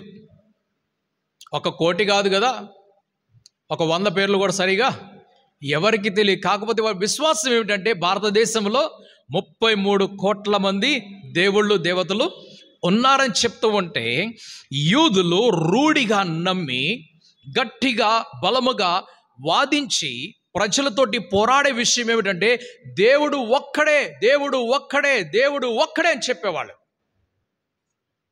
దేవుడు ఒక్కడే అని చెప్పేవాళ్ళు. మీరైతే ఇంతమంది దేవుళ్ళు పెట్టుకొని నడుస్తున్నారు, కానీ దేవుడు ఒక్కడే అని చెప్తున్నారు. ఎవరు? యూదులు. ఎవరయ్యా దేవుడు అని అంటే సృష్టికర్త అయినటువంటి దేవుడు, సర్వాన్ని కలుగు చేసిన వాడు. యోనా, నీ పేరేమిటి చెప్పు అసలు? యోనా, ఎక్కడి నుంచి వస్తున్నావు చెప్పు? పలానా దేశము. ఎవరు నువ్వు చెప్పంటే, ఆకాశముని భూమిని అన్నిటిని కలుగు చేసినటువంటి ఆ దేవుని సన్నిధిలో ఉండేటువంటి భక్తుడిని నేను అంటున్నాడు. సృష్టికర్త అయినటువంటి దేవుడికి చూపిస్తున్నాడు. సృష్టికర్త అయిన ఈ దేవుణ్ణి చూపిస్తూ ఉన్నప్పుడు అకస్మాత్తుగా క్రీస్తు యేసు భూలోకములకు వచ్చి ఆయన ఏమంటున్నాడంటే, ఆయన దేవుడు, నేను కూడా దేవుడే. పరలోకంలో ఉండేది దేవుడు. ఎవరు ఆయన అంటే తండ్రి అని చెప్పండి ఆయన అన్నాడు. నమ్మలేదు ప్రజలు, దీన్ని అంగీకరించలేదు. అంగీకరించకుండా మొండితనంతో కూర్చున్నారు క్రీస్తు యేసు శిష్యులు. చెప్తున్నాడు ఆయన, ప్రతిసారి చెప్తున్నాడు తన శిష్యులకు, నన్ను పంపినవాడు, నన్ను పంపినవాడు, నన్ను పంపినవాడు అని చెప్తున్నాడు. ఎవరు నన్ను పంపించింది? తండ్రి. నన్ను తండ్రి పంపించినట్లుగా నేను కూడా మిమ్మల్ని పంపిస్తున్నాను. కాబట్టి ఇక మీదట మీరు నా శిష్యులు కాదు, మీరు అపోస్తలులు, పంపబడిన వారు అనిపిస్తారు. వెళ్ళండి, ముందుకు వెళ్ళండి, పని చేయండి. నేను ఎలాగైతే వచ్చి నేను పని చేస్తున్నానో మీరు కూడా వెళ్ళి పని చేయండి. ప్రభు పెట్టినటువంటి బాధ్యత ఏమిటంటే వెళ్ళి పని చేయాలి.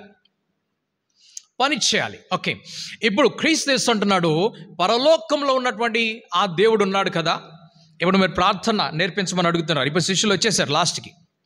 యోహాన్ నేర్పించాడు. ఓకే, నువ్వు కూడా మాకు నేర్పించు. ఇప్పటివరకు తండ్రిని అంగీకరించలేదు వాళ్ళు. ఆయన తండ్రి అని అంగీకరించలేదు. ఒకవేళ ఆయనను అంగీకరిస్తే క్రీస్తుని దేవుడిగా అంగీకరించలేదు. క్రీస్తుని అంగీకరిస్తే ఆయనను తండ్రి అని మాత్రం పిలవటం లేదు. అయితే క్రీస్తు ఏమంటాడంటే మీరు పిలవాలి, పిలవాలి, పిలవాలి, పిలవాలి. మీరు తండ్రి అని పిలవాలి. ఇప్పుడు మన పిల్లలు ఉన్నారు. మన పిల్లలందరూ కూడా మమ్మల్ని పప్పా మమ్మీ అని పిలుస్తారు. ఓకే, ఎవరు చెప్పలేదు వాళ్ళకి పిలవని చెప్పి అందరూ కూడా పిలుస్తూ ఉంటారు. అయితే కొంతమంది పిల్లలు కొంతకాలం పిలవలేదు. పిలవకుండా పిలవాలా వద్దా, పిలవాలా వద్దా, పిలవాలా వద్దా అని వాళ్ళ మమ్మీని వాళ్ళ పప్పాని కూడా అడిగారు. ఏమని పిలవమంటావు? అందరైతే పప్పా మమ్మీ అని పిలుస్తున్నా, మేమేం పిలవాలి అని అంటే మీరు కూడా పిలవండి అని వాళ్ళు చెప్పారు. అప్పుడు వాళ్ళు కూడా పప్పా మమ్మీ అని పిలవడం ప్రారంభించారు. అప్పటి వరకు అంకల్, ఆంటీ.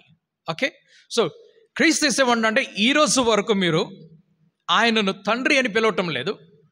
ఇప్పుడు మీరు వస్తున్నారు, ప్రార్థన చేయాలి. కాబట్టి ఎవరికి ఎవరు బహుమానములు ఇస్తారు, ఎవరికి ఎవరు సహాయం చేస్తారు, ఎవరి అవసరతలు ఎవరు తీరుస్తారు, ఎవరిని ఎవరు కాపాడుతారు, ఎవరిని ఎవరు నడిపిస్తారు అనంటే తల్లిదండ్రులు తమ పిల్లలను కాపాడుతారు, సంరక్షిస్తారు, పోషిస్తారు, నడిపిస్తారు, ప్రేమిస్తారు, దగ్గర తీసుకుంటారు, క్షమిస్తారు. గనుక ఆ దేవుడితో సంబంధం మీకు కలగాలి అని అంటే ఇప్పుడు మీరు ఆయనను తండ్రిగా స్వీకరించి, తండ్రిగా అంగీకరించి ఇప్పుడు మీరు ప్రార్థన చేసినట్లయితే నా పేరు చెప్పండి. ఎవరు చెప్పారు మీకంటే నా పేరు చెప్పండి, నా నామము పేరట అన్నాడు. ఇప్పటి వరకు మీరు నామం పేరట ఏమి కూడా అడగలేదు. అయినా ఇప్పుడు మీరు అడిగినట్లయితే మీరేం అడిగినా కూడా అది మీకు ఇవ్వబడుతుంది. ఓకే, కాబట్టి నా నామం పేరట మీరు అడగాలి. ఎవరిని అడగాలి? తండ్రిని. ఎక్కడున్నాడు ఆ తండ్రి అని అంటే పరలోకములో. అందుకు ప్రార్థన నేర్పించాడు, పరలోకమందున్న మా తండ్రి అన్నాడు. పరలోకమందున్న మా తండ్రి అని చెప్పాడు. ఓకే, ఈ పరలోకమందున్న మా తండ్రి గొప్పగా అర్థం చేసుకోవద్దు, దీన్ని ప్రాక్టికల్గా చెప్తున్నాను ఈ మాట. కొన్నిసార్లు ఏమైపోతుందంటే కొన్ని ప్రదేశములలో ఈ పరలోకమందున్న మా తండ్రి అనే ప్రార్థన చెప్పకపోతే దేవుడు కోపం వస్తుందేమో, దేవుడు బాధపడతాడేమో, దేవుడు పనిష్మెంట్ ఇస్తాడేమో అని చెప్పేసి అనుకుంటారు. ఇటీవలలో ఒక వ్యక్తిని భూస్థాపన కొరకు వెళ్ళినప్పుడు ఇంటి దగ్గర ప్రార్థన జరిగింది.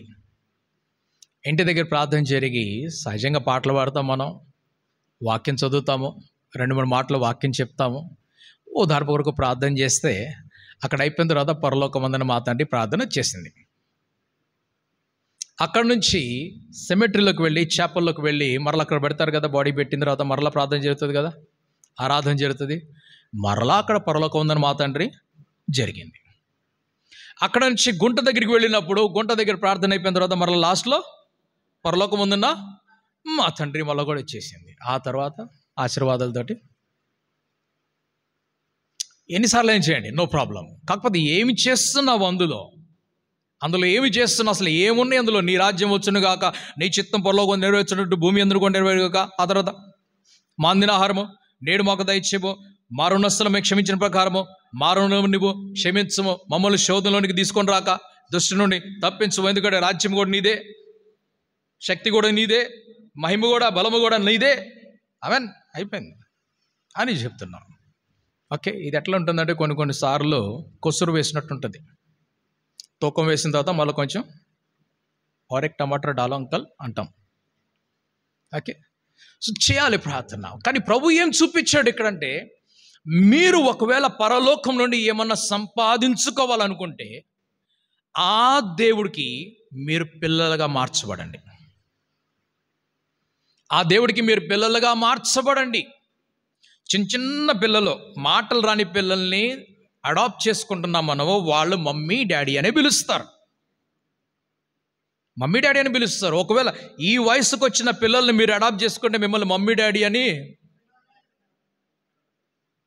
నువ్వు రాసిస్తావా? నాకు చెప్పు, నీ పేరు రాసిస్తావా? నాకు నీ ఇంటి పేరు నాకు పెట్టు, పేపర్ రెడీ చేయి, మమ్మీ డాడీ అని పిలుస్తాను. ఇంత వయసు వచ్చిన వాళ్ళు పిలవరు.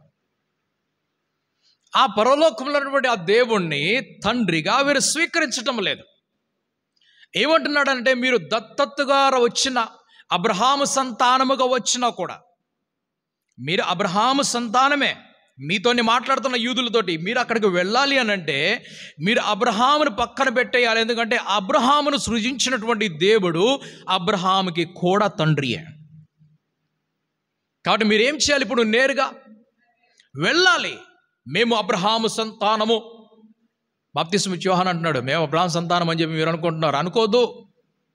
వారు ఏం పేరు తీసుకొని వెళ్ళేవాళ్ళంటే ఎక్కడికి వెళ్ళినా కూడా ఎవరు మీరంటే సన్ ఆఫ్ అబ్రహాం అనేవాళ్ళు. మేము అబ్రహాం సంతానం అనగానే వాళ్ళకి కుర్చీలు వేసేవాళ్ళు, వారికి వేరే సీట్లు ఇచ్చేవాళ్ళు. ఎందుకు? అబ్రహాము సంతానం, స్పెషల్ పీపుల్ వీళ్ళు. వీళ్ళు ఏమనుకున్నవారంటే, మాకు దేవుడు దొరికాడు, మీకు దేవుడు లేడు, మాకు పరలోకం దొరికింది, మీకు లేదంటారు వీళ్ళు. ఈ అబ్రహాము సంతానం చెప్పుకున్నారంటే ఉట్టి పేరు చెప్పుకోవటం కాదు. వారి యొక్క ఛాలెంజ్ ఏమిటంటే, మాకు దేవుడు దొరికాడు, మాకు పరలోకం దొరికింది. ఇప్పుడు ధనవంతుడు ఏమని పిలుస్తున్నాడు? అగ్నిలో నుండి తండ్రివైన అబ్రహామా అని పిలుస్తున్నాడు. ఇప్పుడు గుర్తొచ్చాడు తండ్రి ఆయనకి. తండ్రివైన అబ్రహామా, నేను కూడా నీ కొడుకునే, పిలువు, నన్ను కూడా పిలువు అక్కడికి. నువ్వు భూలోకంలో నా కొడుకువి, ఇక్కడ కాదు. నువ్వు నన్ను భూలోకంలో తండ్రి అబ్రహామా అని పిలవచ్చు, కానీ ఇక్కడ కాదు. ఇక్కడ నుంచి అక్కడికి ఎవరు రాలేరు, అక్కడి నుంచి ఇక్కడికి ఎవరు కూడా రాలేరు. నీ టైం దాటిపోయింది. మరి నా తమ్ముళ్ళకి టైం ఉంది. నీ తమ్ముళ్ళకి టైం ఉంటే నీ తమ్ముళ్ళ దగ్గర మోషే ఉన్నాడు, ప్రవక్తలు ఉన్నారు. నీ తమ్ముళ్ళ దగ్గర మోషేయు ప్రవక్తలను తండ్రివైన అబ్రహామా అని పిలుస్తున్నాడు ఆయన. ఆ దేవుని పిలిచే వారు ఇప్పటి నుంచి తండ్రి అని పిలవాలి. ఎవరు ఆరంభించారు దీనిని అంటే క్రీస్తు యేసు ఆరంభించాడు. ఆ శిష్యులకు ఇప్పుడు తెలియపరుస్తున్నాడు. దాదాపు 2 సంవత్సరాలు ఎదురు చూశారు వాళ్ళు. ఆ తండ్రిని పిలవలేదు ఆయన్ని. తండ్రిని పిలవకుండా ఇప్పుడు అడుగుతున్నారు, మాకు కూడా ప్రార్థన నేర్పించంటే ప్రార్థన ఒక కండిషన్తో నేర్పిస్తా. ఏమిటా ప్రార్థన అంటే, నువ్వు ఏం అడిగి పిలిచినా కూడా దేవుడు పలకడు, నీవు తండ్రి అని పిలిస్తేనే తప్ప. నీవు ఆయనను తండ్రి అని మాత్రమే అందుకనే పరలోకమున్నటువంటి మా తండ్రి అని మనము పిలుస్తాం. మమ్మల్ని మిక్కిలిగా ప్రేమించిన పరలోకపు తండ్రి, మమ్మల్ని కాపాడిన మా పరలోకపు తండ్రి తండ్రి తండ్రి అని చెప్పేసి యేసయ్య తండ్రి, యేసయ్య తండ్రి, యేసయ్య పరిశుద్ధ పరిశుద్ధ ఎటో తీసుకెళ్ళిపోతాం ట్రైన్ని. ఆ రైలు పట్టాలు దాటిపోయి ఇటు పట్టాలు వెళ్తా ఉంటుంది చూడండి, పట్టాలు మారిపోతుంది. అలాగా తండ్రి యేసు పరిశుద్ధ, తండ్రి యేసు పరిశుద్ధ, తండ్రి యేసు పరిశుద్ధ అది మనం తీసుకొని వెళ్ళిపోతాం. ఈ 3వ పేరు వాడకపోతే మరి బాధపడతాడేమో పరిశుద్ధాత్ముడు ఫీలింగ్ వస్తుంది.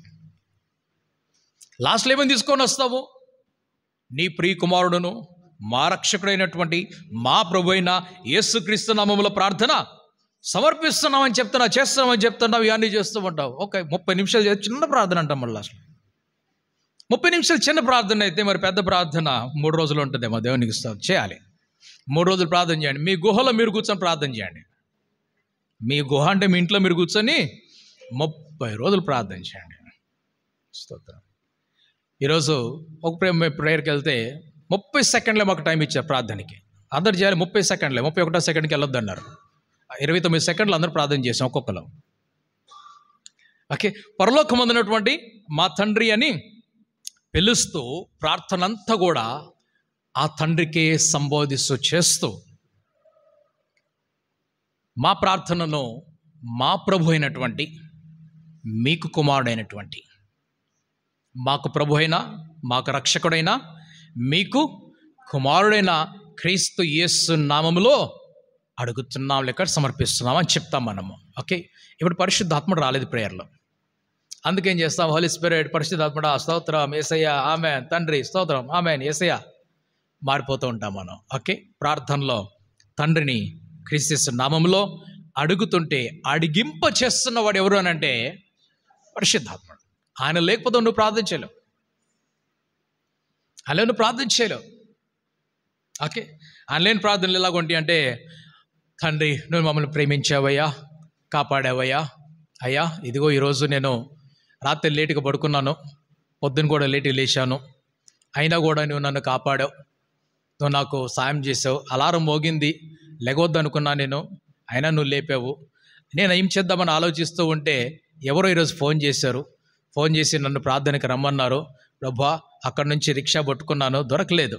సైతాన్ చాలా శోధనలు పెట్టాడు, లేట్ చేశాడు, నీళ్ళు రాలేదు, ఇబ్బందులు అయిపోయినాయి, ఇంట్లో వంట జరగట్లేదు, గ్యాస్ అయిపోయింది ప్రభా. అయినా కూడా నీకు స్తోత్రం ప్రభా, నువ్వు ఇక్కడ దాకా నన్ను తీసుకొని వచ్చి ఇక్కడికి వచ్చినప్పుడు చాలా వేడిగా ఉంది, సడన్గా ఎవరో ఫ్యాన్ వేసారు, నీకు స్తోత్రం ప్రభా. ఆమెన్ ప్రభా. నా పక్కన కూర్చున్న వాళ్ళు, ముందు కూర్చున్న వాళ్ళు ప్రభా, వాళ్ళు ప్రార్థన చేస్తారయ్యా, అయినా కూడా నేను మళ్ళీ ప్రార్థన చేసిన ప్రభా, నువ్వు నా ప్రార్థన విను ప్రభా.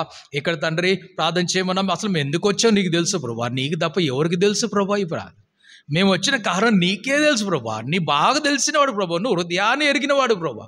ప్రభా స్తోత్ర స్తోత్ర స్తోత్ర ప్రభా, అడిగిన వాటిని ప్రభా ఇచ్చే దేవుడు కాబట్టి మా హృదయంలో ఏమన్నా తెలుసు కనుక ఇచ్చేసే ప్రభా ఆమె అని అయిపోయింది. అంటే ఆత్మ లేదు, జీవం ఇందులో లేదు. పెదవులతోటి వెళ్తున్న ప్రార్థన చరిత్ర మొత్తం తీసుకొని వస్తారు. రాత్రి ఎట్లా పడుకున్నావు? లుంగి కట్టుకొని పడుకున్నాను, నైట్ వేసుకొని పడుకున్నాను, కరెంటు పోయింది, దీపం వెలిగించుకున్నాను, విసినికర పట్టుకున్నాను, పొద్దున్న అలారం మోగలేదు, నీళ్లు రాలేదు. స్తోత్రం. నువ్వు ప్రార్థన చేసేటప్పుడు పరలోకం తెరవబడి ఆ దేవుడు నీ గదిలోకి రావాలి. ఇది ప్రభు నేర్పించినటువంటి ప్రార్థన. నువ్వు తలుపులు వేసుకొని, కిటికీలు వేసుకొని రహస్యముగా వెళ్ళి నువ్వు ప్రార్థన చేస్తూ ఉంటే రహస్యముగా నీ ప్రార్థన వినడానికి ఆ దేవుడు వస్తాడు. ఆ దేవుడు వస్తాడు. సో మనం ప్రార్థన చేస్తున్నటువంటిది తండ్రి అయిన దేవునికి ప్రార్థన చేస్తున్నాం. ఎవరి పేరు మీద చేస్తున్నాం అంటే కుమారుడైన క్రీస్తు యేసు పేరు మీద ప్రార్థన చేస్తున్న. ప్రార్థన చేపిస్తుంది ఎవరు? పరిశుద్ధాత్ముడు. ఆయన ఏమంటాడంటే ఒక్కొక్కసారి మీ ప్రార్థన రాదు, రాదు. మీరు బలహీనంగా ఉన్నారు. ఉచ్చరింప సఖ్యము కానటువంటి మూలుగులతోటి నేను మిమ్మల్ని ప్రార్థింపజేస్తాను. మీరు కూర్చోండి, ప్రార్థన నేను చేపిస్తాను. మీరు కూర్చోండి, ప్రార్థన నేను చేపిస్తాను అంటున్నాడు ఆయన. ఎట్లా ఉంటుందంటే ఇది మన లోకల్ రైల్వే స్టేషన్కి వెళ్తున్నాం. ముంబై స్టేషన్లో మనం నుంచుంటాం. ట్రైన్ వచ్చింది. రాంగ్ ప్లేస్లో నుంచోకూడదు. రాంగ్ ప్లేస్ ఏమిటి అని అంటే ట్రైన్ డోర్ ఎదురుగా నుంచోవటమే రాంగ్ ప్లేస్. ఓకే, ఆ ప్లాట్ఫామ్లో నువ్వు ఎక్కడన్నా మూలకి వెళ్ళిపోయి ఆ గోడ కానుకొని నుంచో. కానీ నువ్వు మధ్యలో నిలబడ్డావా, నీ టికెట్ లేకుండా నిన్ను ఎక్కిచ్చేస్తారు, టికెట్ లేకుండా నిన్ను దించేస్తారు. నువ్వు మధ్యలో నిలబడ్డావు అంటే నేను ఎల్లనో నువ్వు వెనకాల వస్తుంటావు. ఎక్కడ వెనకాల వస్తుంటావు? సముద్రంలో వచ్చిన అలల్లాగా అవి లోపలికి నిన్ను లాక్కొని వెళ్ళిపోతూ ఉంటే నీకు తెలియకుండా నువ్వు బలహీనముగా ఉన్నప్పుడు నీవు మోకాళ్ళ మీద కూర్చో చాలు, ప్రార్థన నేను చేపిస్తానని పరిశుద్ధాత్ముడు అంటున్నాడు. త్రిత్వమైనటువంటి దేవుణ్ణి పరిచయం చేశాడు క్రీస్తు యేసు. 3 కాలములు చూపిస్తున్నాడు ఆయన. నేను రాకముందు యుగము, నేను వచ్చిన యుగము, నేను వెళ్ళిపోయిన తర్వాత ఆత్మ వచ్చేటువంటి యుగము గురించి మీకు చెప్తున్నాను అంటున్నాడు ఆయన. ఆత్మ వచ్చే యుగం గురించి చెప్తున్నాడు. మీరు ఏమన్నా అర్థం చేసుకోండి దీన్ని కూడా. కానీ తెలియదు కాబట్టి మనం ఎదురు చూద్దాం. ఇప్పుడైతే మనకు ఈ యుగములో త్రిత్వమైనటువంటి దేవుడు మాత్రమే కనిపించాడు. ఆ యుగములో దాటుకొని మరొక యుగములోకి వెళ్తే ఇంకొక ఆయన వస్తే మీరు ఆశ్చర్యపడద్దు. ఎందుకు? ఇప్పుడు మీరు ఎట్లయితే ఆశ్చర్యపడ్డారో యూదులు కూడా ఆశ్చర్యపడ్డారు. పరలోకంలో ఉన్నాడా?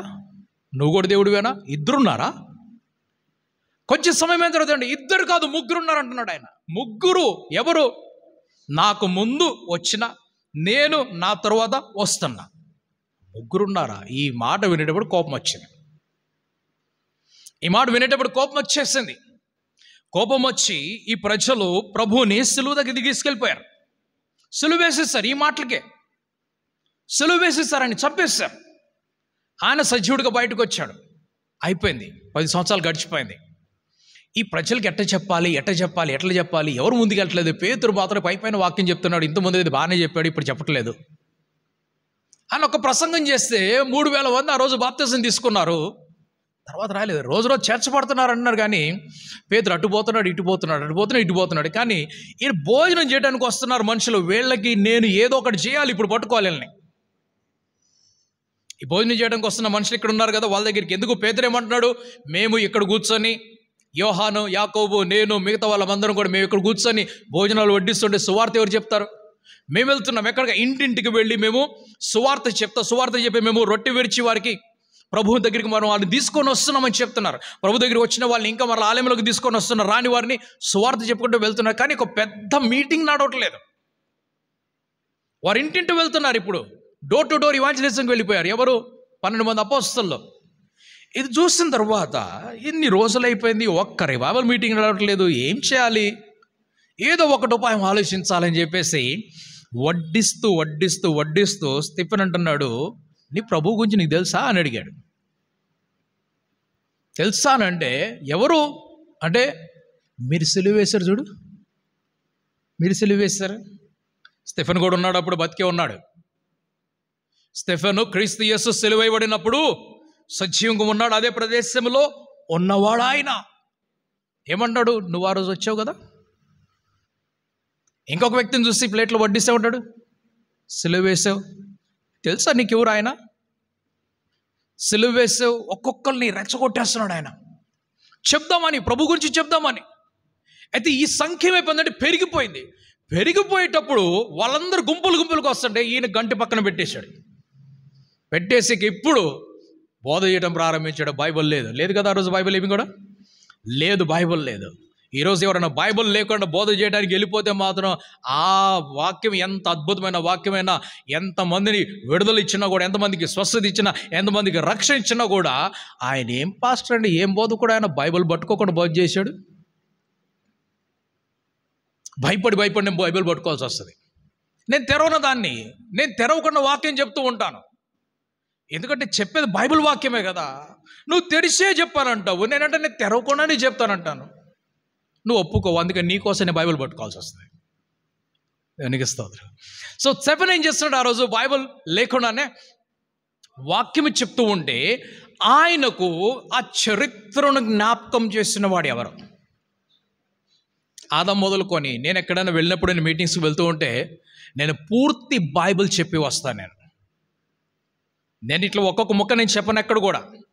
ఏదో తీసుకొని లాజరు ఆయన రోగముగా ఉన్నాడు, ఆయన సహోదరి మార్తా మరియా వాళ్ళు కబురు పంపించారు, ప్రభు రాలేదు, ఆ తర్వాత లాజరు చనిపోయాడు, సమాధి చేయబడ్డాడు, ఆ తర్వాత ఆయన ఓ మొక్క తెలుసు, వాళ్ళు కూడా చదువుకుంటారు. ఇది నువ్వు చెప్పకపోయినా కూడా 1000 మంది వాళ్ళు చెప్పేటోళ్ళు ఉన్నారు. నేను త్రిత్వమైనటువంటి దేవుడిని పూర్తిగా పరిచయం చేస్తాను. నేను సృష్టి ఆరంభం మొదలుకొని పరలోకం వరకు తీసుకొని వెళ్తాను. నేను స్టెఫెన్ ఏం చేస్తున్నాడు? ఎక్కడి నుంచి స్టార్ట్ చేస్తున్నాడు? ఎవరి దగ్గర నుంచి ప్రారంభిస్తున్నాడు? ఆయన ప్రారంభిస్తుంది ఎవరంటే ఆదము హవ్వల దగ్గర నుంచి తీసుకొని వస్తున్నాడు. ఇటు నుంచి అటు తీసుకొని వెళ్ళిన ఆదము హవ్వల దగ్గరికి, అటు నుంచి ఇటు తీసుకొచ్చిన క్రీస్తు దగ్గరకు తీసుకొని వస్తున్నాడు. ఏం చేస్తున్నాడు ఆయన? అసలు ఎవరో తెలుసైనా మీకు పలానా పలానా పలానా పలానా పలానా. ఇదే మాట మత్తయి ఏం రాస్తున్నాడు? ఆదము కనెను కనెను కనెను కనెను కనెను అని మొదటి అధ్యాయం రాసుకుంటూ వస్తున్నాడు. స్టెఫెన్ కూడా ఏం చేస్తున్నాడు? ఇప్పుడు అదే పని చేస్తున్నాడు. అదే పని చేస్తూ వారికి చెప్తూ చెప్తూ చెప్తూ వస్తున్నాడు. ఆ చెప్తున్నటువంటి ప్రక్రియలో ఆయన క్రీస్తు దగ్గరికి వచ్చినప్పుడు ఆయనను లోకరక్షకుడిగా పరిచయం చేసి, దేవుని కుమారుడిగా పరిచయం చేసి, మీరు ఒప్పుకోండి, మీరు చంపినది ఎవరునో కాదు, మీరు చంపినది దేవుని కుమారుడిగా వచ్చినటువంటి క్రీస్తు యేసుని అని చెప్పినప్పుడు వారు ఇంకా కోపంతో నిండిన వారై చేతిలో రాళ్ళు పట్టుకొని 10 సంవత్సరముల క్రితము శిలువ మీద కొరడాలతోటి కొట్టించి క్రీస్తు యేసును చంపితే 10 సంవత్సరముల తరువాత స్టెఫెనును వాళ్ళు రాళ్లతోటి కొట్టి చంపేస్తుంటే అప్పుడు స్టెఫెన్ అంటున్నాడు, ఇదిగో పరలోకం తెరవబడినది. పరలోకం తెరవబడిందా? ఏం కనిపిస్తుంది కనంటే సింహాసనం మీద తండ్రి అనే దేవుడున్నాడు, ఆయన కుడి వైపున క్రీస్తు యేసు. ఈ మాట వెనుక ఇంకా కోపం వచ్చింది. ఇద్దరిని చూపిస్తున్నావు. ఎందుకంటే వాళ్ళు కోపరాటకి కారణం ఏంటి? మేము నమ్మినది ఏక దేవుడు. నువ్వు చూపిస్తున్నది ఎంతమందిని? ఇద్దరిని చూపిస్తున్నావు. ఇప్పుడు స్టెఫెన్ తోటి ఏమన్నా ఇద్దరిని చూపిస్తున్నావు. మూడో వ్యక్తి ఎవరు? పరిశుద్ధాత్మ చూపిస్తున్నావు. నువ్వు దర్శనం చూపిస్తున్నావు. ఇప్పుడు ఏమంటావు? కుడిపార్శ్వమున తండ్రి కుడిపార్శ్వమున కూర్చున్నది ఎవరు? లేచి నిలబడినట్లుగా క్రీస్తు యేసును చూపిస్తున్నాం అంటున్నాడు. కోపం వచ్చేసింది వాళ్ళకి. ఇవన్నీ కాదండి, త్రిత్వములో ఉన్నటువంటి విశ్వాసంలో ఉన్న వారికి నా మాట వింటే కోపం వస్తుంది. వాడు చెప్పేది ఏంటంటే ఆ తండ్రే కుమారుడికి వచ్చాడు, ఆ కుమారుడే వెళ్ళి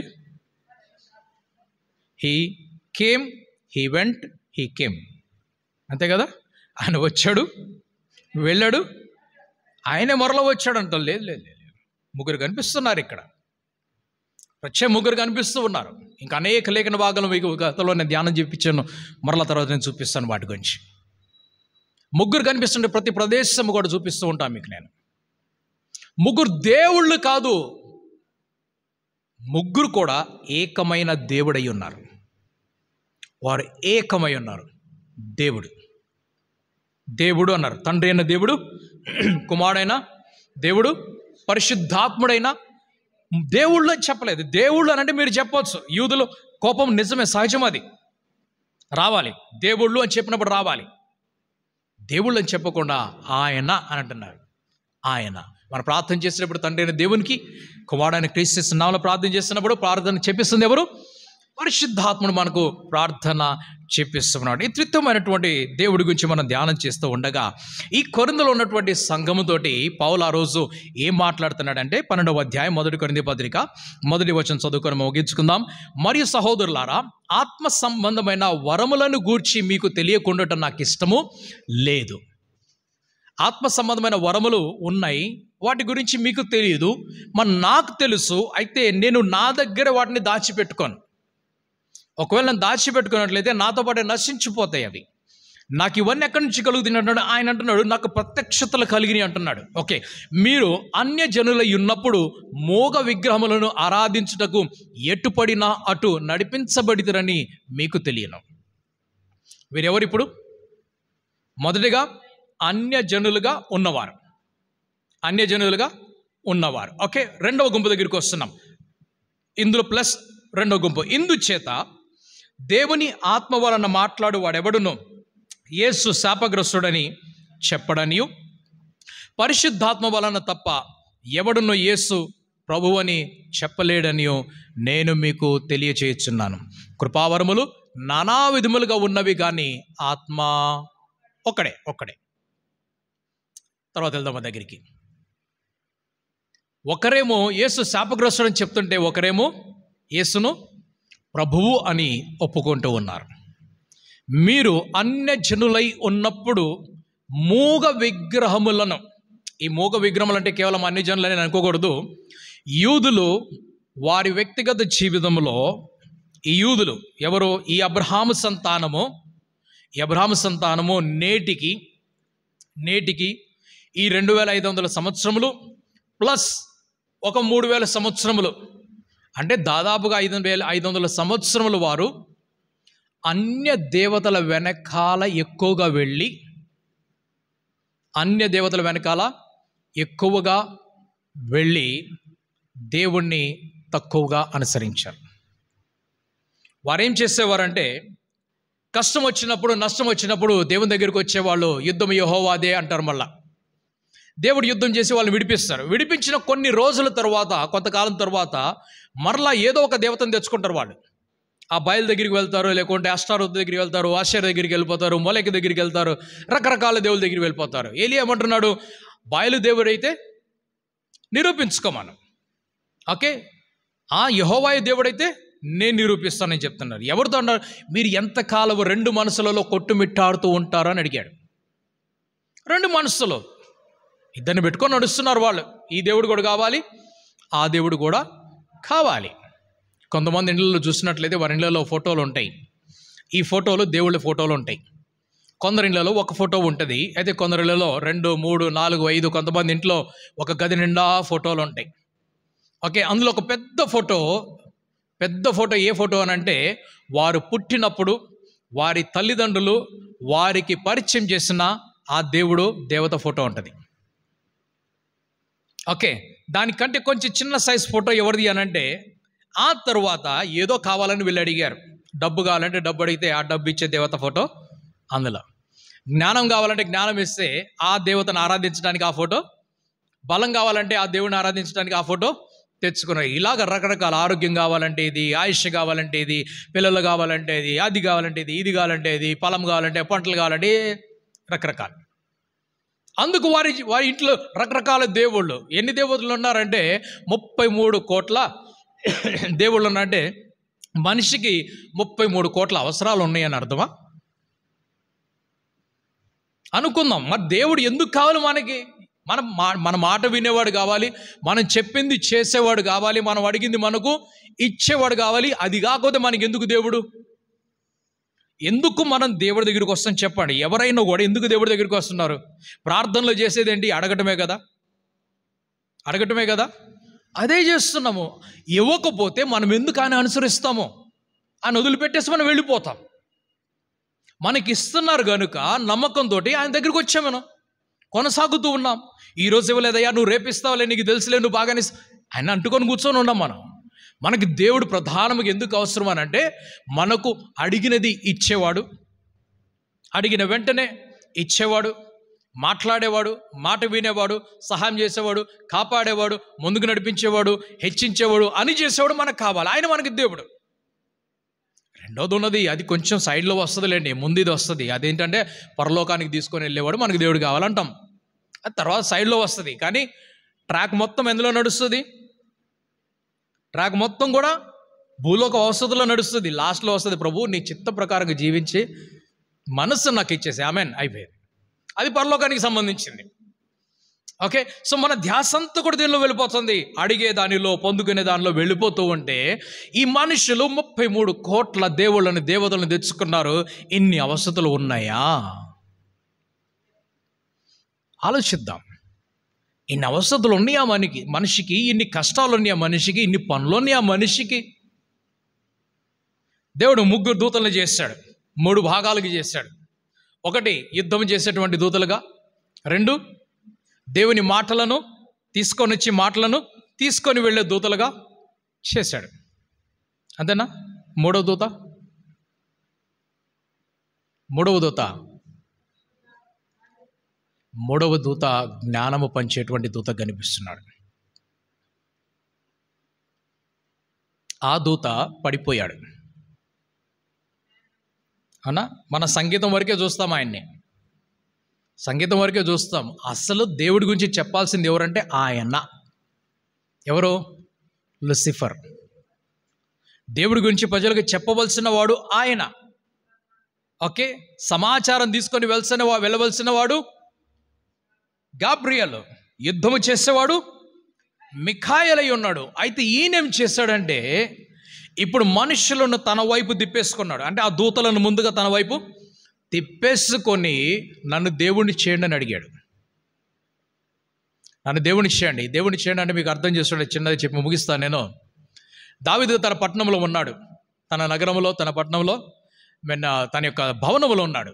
దావీదు తన భవనంలో ఉన్నప్పుడు తన కుమారుడైనటువంటి, అతడు ఎంతగానో ప్రేమించినటువంటి కుమారుడైన అబ్షాలోము ఉన్నాడు. అబ్షాలోము ఏం చేస్తున్నాడంటే ఆయన గేటు బయట కూర్చున్నాడు.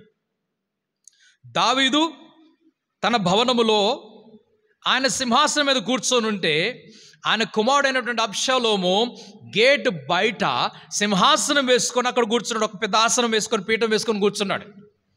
కూర్చొని వచ్చిన వారందరూ అడుగుతున్నారు, ఎక్కడికి వెళ్తున్నావు? రాజుగారిని కలవటానికి. ఏం కావాలి నీకు? పలానా కావాలి. ఓకే సరే నేను చెప్తాను, వెళ్ళు, నాన్నగారితో నేను చెప్తాను, నువ్వు వెళ్ళు. ఓకే, పలానా ఆయనకి ఇచ్చేసి పంపించండి అంటారు. ఓకే, నీకేమి కావాలి? అయ్యా మాకు గొడవ జరుగుతుంది ఇద్దరి మధ్యలో. ఓకే పంపించాయి, వాళ్ళ గొడవ ఏదో తెలిచేసాయి, ఒక వ్యక్తిని పంపిస్తాడు. నేను చెప్తాలే, మిగతా విషయాలు నాన్నగారితో చెప్తాలే నేను. ఇలాగ వచ్చిన వారందరినీ కూడా ఆపేసి నాన్నగారితో నేను చెప్తానని చెప్పి, నాన్నగారితో చెప్పకుండా, ఆయనకి కనిపించకుండా, ఆయన దగ్గరికి తీసుకొని వెళ్లకుండా వాళ్ళని గేట్ నుంచి గేట్కే పంపించేసి తర్వాత ఒక ప్రవక్తని పిలుచుకొని అంటున్నాడు, నన్ను నీవు రాజుగా అభిషేకించు, నన్ను నీవు రాజుగా అభిషేకించు, పట్టాభిషేకం చెయ్యి అంటున్నాడు. నన్ను పట్టాభిషేకం చేయి, నన్ను ఆ పీఠం మీద కూర్చోబెట్టు, సింహాసనం మీద కూర్చోబెట్టు. ఆయన పట్టాభిషేకం చేయబడుతున్నాడు. అక్కడ యోబు వచ్చి అడుగుతున్నాడు, ఇంకా కళ్ళు మూయబడ్డాయా నీకు?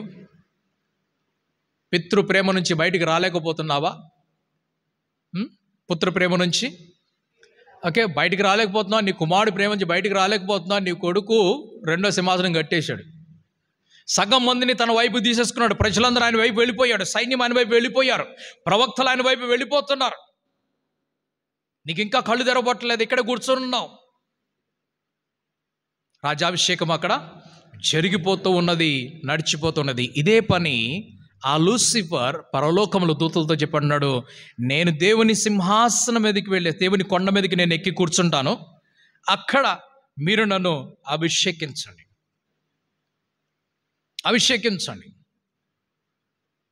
అది దేవుడు చూసి ఈ పాపం పెరిగిపోయిందని చెప్పేసి లూసిఫర్ని, తర్వాత లూసిఫర్తో పాటు ఉన్న దూతలందరినీ క్రిందకు తీసుకొని వచ్చాడు. చాలామంది ఇలా చెప్తూ ఉంటారు, సంగీతము లూసిఫర్ దగ్గర నుంచి వచ్చిందంటారు. సంగీతం లూసిఫర్ దగ్గర నుంచి. కొంతమంది ఇలా చెప్తారు, ఆయన రెక్కలు ఎట్లాగంటే సప్త స్వరాలు సారేగామపాలు పలుకుతో ఏం చెప్తుంటారు. ఓకే, దాంట్లో సందేహం లేదు. మీరు కొన్ని గిన్నెలు టక్టక్గా మోగించినా కూడా సరిగామ పలుకుతాయి. ఈరోజు ఎక్కడ పడితే అక్కడ సారేగామలు మోగుతూ ఉంటాయి. ఒకప్పుడు ఆయన రెక్కల్లో మోగేటి, ఇప్పుడు ఎక్కడ పడితే అక్కడ మోగిస్తూ ఉంటారు. కొంతమంది కూర్చొని తల మీద మోగిస్తూ ఉంటారు, వీపు మీద మోగిస్తాడు, ఎక్కడ పడితే అక్కడ సారేగామలు పలుకుతూ ఉంటాయి, సందేహం లేదు ఇందులో. అయితే ఈ సంగీతమును కనిపెట్టిన వాడు లూసిఫర్ కాదని గమనించాలి. ఈరోజు నీవు రూపించబడిన దినమున పిల్లన గ్రోవులు ఊదబడెను. నువ్వు పుట్టకముందు, నేను సృజించకముందు ఆ సంగీతం ఉన్నది. నువ్వు పుట్టినప్పుడు, ఇప్పుడు మీరు మ్యూజిషియన్ అనుకుందాం, మీరు పుట్టలేదు ఇంకా, సడన్గా మిమ్మల్ని సృష్టించాడు, ఆదమ సృష్టించినట్టుగా మిమ్మల్ని సృజించాడు, తీసుకొని వచ్చారు. మిమ్మల్ని తీసుకొచ్చినప్పుడు మ్యూజిక్తో మిమ్మల్ని స్వాగతం పలుకుతుంటే మీరుగా చేసింది ఆ పని ఎవరు? ముందుగానే వచ్చింది ఆ సంగీతం, ముందే ఉన్నది. అది ఇప్పుడు లేదు, అది ముందే ఉన్నది. అయితే ప్రజలు బోధించేది ఏమిటి అని అంటే, ఆ లూసిఫర్ ఆయన సంగీతకారుడు, ఆయన ప్రధాన సంగీతకారుడు, ఆయన దూతలకు ఆయన ప్రధానిగా ఉన్నాడు, కానీ దాన్ని సృజించిన వాడు ఆయన కాదు. అని కాదు, సంగీతం అద్భుతమైనటువంటి ఒక కళ.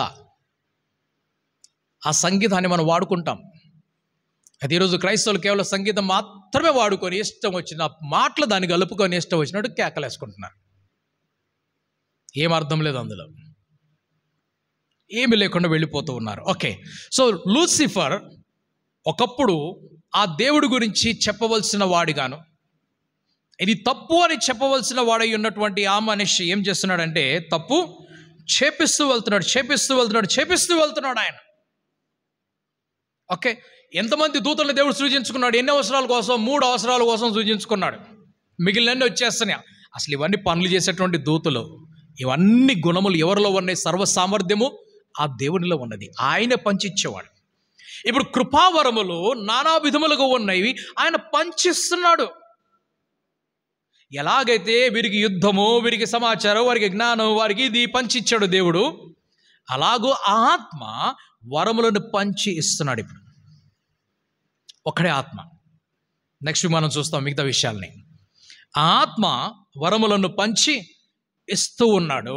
అయితే ఆ ఆత్మ ద్వారానే తప్ప ఎవరు కూడా క్రీస్తును ప్రభువుగా అంగీకరించలేరు, ఆయన ప్రభు అని పిలవలేరు. ఇప్పుడు పరిశుద్ధాత్మని యొక్క క్రియ ఏమి జరుగుతుందంటే ఆ తండ్రిని ఈ కుమారుని ఇద్దరిని కూడా జత చేస్తున్న వాడై, ఆ 2 లోకాల్లో కలిగినటువంటి వాటిని తెలియపరుస్తున్న వాడై, ఈ స్టెఫనుకు కూడా అన్నిటిని బోధిస్తున్న వాడుగాను, క్రీస్తు చెప్పినట్లుగా నేను ఏ విషయంలో మీకు బోధించానో అవన్నీ ఆయన మీకు జ్ఞాపకము చేస్తాడని చెప్పి, అంత మాత్రం కాదు మీకు ఆదరణ కలుగు చేస్తాడు, మీకు సమాధానము కలుగు చేస్తాడని, ఆ తర్వాత పాపం ఏమిటో నీతి ఏమిటో ఇవన్నీ కూడా మీకు తెలియపరుస్తాడు. మంచి చెడులు అన్నిటికీ మీకు బోధిస్తాడు. ఒక బోధకుడిగా, సహాయకుడిగా, ఒక శిక్షకుడిగా, ఒక ఆదరణకర్తగా మీకోసం అన్నీ చేయటానికి ఒక్కడే మీతో పాటు ఉంటాడు, సదాకాలం మీతో పాటు ఉంటాడు. ఎవరు అంటే ఆయన పరిశుద్ధాత్ముడు అని చెప్పాడు. ఆ పరిశుద్ధాత్ముడు. ఇప్పుడు మనము ఆ పరిశుద్ధాత్మని యొక్క యుగములో ఉన్నాం. అందుకు మన త్రిత్వమైనటువంటి దేవుడిని ఇప్పుడు ఆరాధిస్తున్నాం. రేపు మనం క్రొత్త ఆకాశంలో, క్రొత్త భూమిలోకి వెళ్ళినప్పుడు ఇంకా దేవుడు ఏ రూపం మనకు కనపడుతుందో మనకి తెలీదు. ఆయనకు పరిమితులు లేవు, హద్దులు లేవు. ఆయనకు హద్దులు లేవు. ఆయన ఇంకొక రాజు ఏదన్నా లోకల్ మనల్ని తీసుకొని వెళ్తే మనకు తెలియదు. అది మనం ఎక్కడికైతే అడుగు పెడుతున్నామో ఆ లోకంలో ఏమన్నది? ఆదము హవ్వలు అడుగు పెట్టక ముందుగా సూర్య చంద్ర నక్షత్రములు కనిపిస్తున్నాయి. ఆదము హవ్వలు అడుగు పెట్టక ముందుగా పక్షులు, పశువులు, ప్రాకటి జీవులు, సముద్రం ఉన్నవన్నీ కూడా కనిపిస్తున్నాయి. ఆయన అడుగు పెట్ట ముందుగా మనుషులు కనిపించలేదు ఆయనకి. ఏమంటారు అంటే మనుషులను మీరు సృజించుకోవాలి, మీరు ఉత్పాదన చేసుకోవాలి, మీరు ఫలించాలి, మీరు అభివృద్ధి చెందాలి. అలాగ మనము ఆ క్రొత్త ఆకాశంలోకి అడుగుపెట్టినప్పుడు ఈ మనుషులు మనం ఉంటాము, ఆ దూతలు కూడా ఉంటారు, ఆ తర్వాత దేవుడు ఉంటాడు. ఇంక ఎవరుంటారో మనకు తెలియదు మనకి ఎవరుంటారో. ఎందుకు లిమిట్ చేసుకోవాలి దేవుడి శక్తిని? ఆయన చేసే క్రియలను ఎందుకు మనం చిన్నగా చూసుకోవాలి? ఇంత గొప్ప విశ్వమును కలుగు చేసిన వాడు క్రొత్త విశ్వంలోకి తీసుకొని వెళ్తూ ఉంటే ఇదే పాత జీవితంలో మరలా తీసుకొని వెళ్తాడా? తీసుకొని వెళ్ళాడు. ఆయన క్రొత్త జీవితంలోకి తీసుకొని వెళ్తాడు. ఆ క్రొత్తది ఇంతకంటే మనోహరంగా ఉంటుంది, ఆ క్రొత్తది ఇంతకంటే అద్భుతంగా ఉంటుంది, ఆ క్రొత్తది ఇంతకంటే గొప్పగా ఉంటుంది. ఆ క్రొత్త జీవితంలో ముగింపు అనేది ఉండదు. ఎక్కడైతే ముగింపులు ఉన్నాయి కానీ అక్కడ ముగింపు అనేది కనిపించవు. అట్టి మహిమ కలిగినటువంటి రాజ్యంలోకి, అట్టి మహిమ కలిగినటువంటి జీవితంలోకి దేవుడు మనల్ని తీసుకొని వెళ్తున్నాడు కనుక మనం సిద్ధపడదాం. ఆత్మపూర్ణులైపోయి ఆయన సాన్నిధ్యంలో మనము ముందుకు కొనసాగుదాం. దేవుడి లేఖనముల ద్వారా అందరిని దీవించి ఆశీర్వదించునుగాక.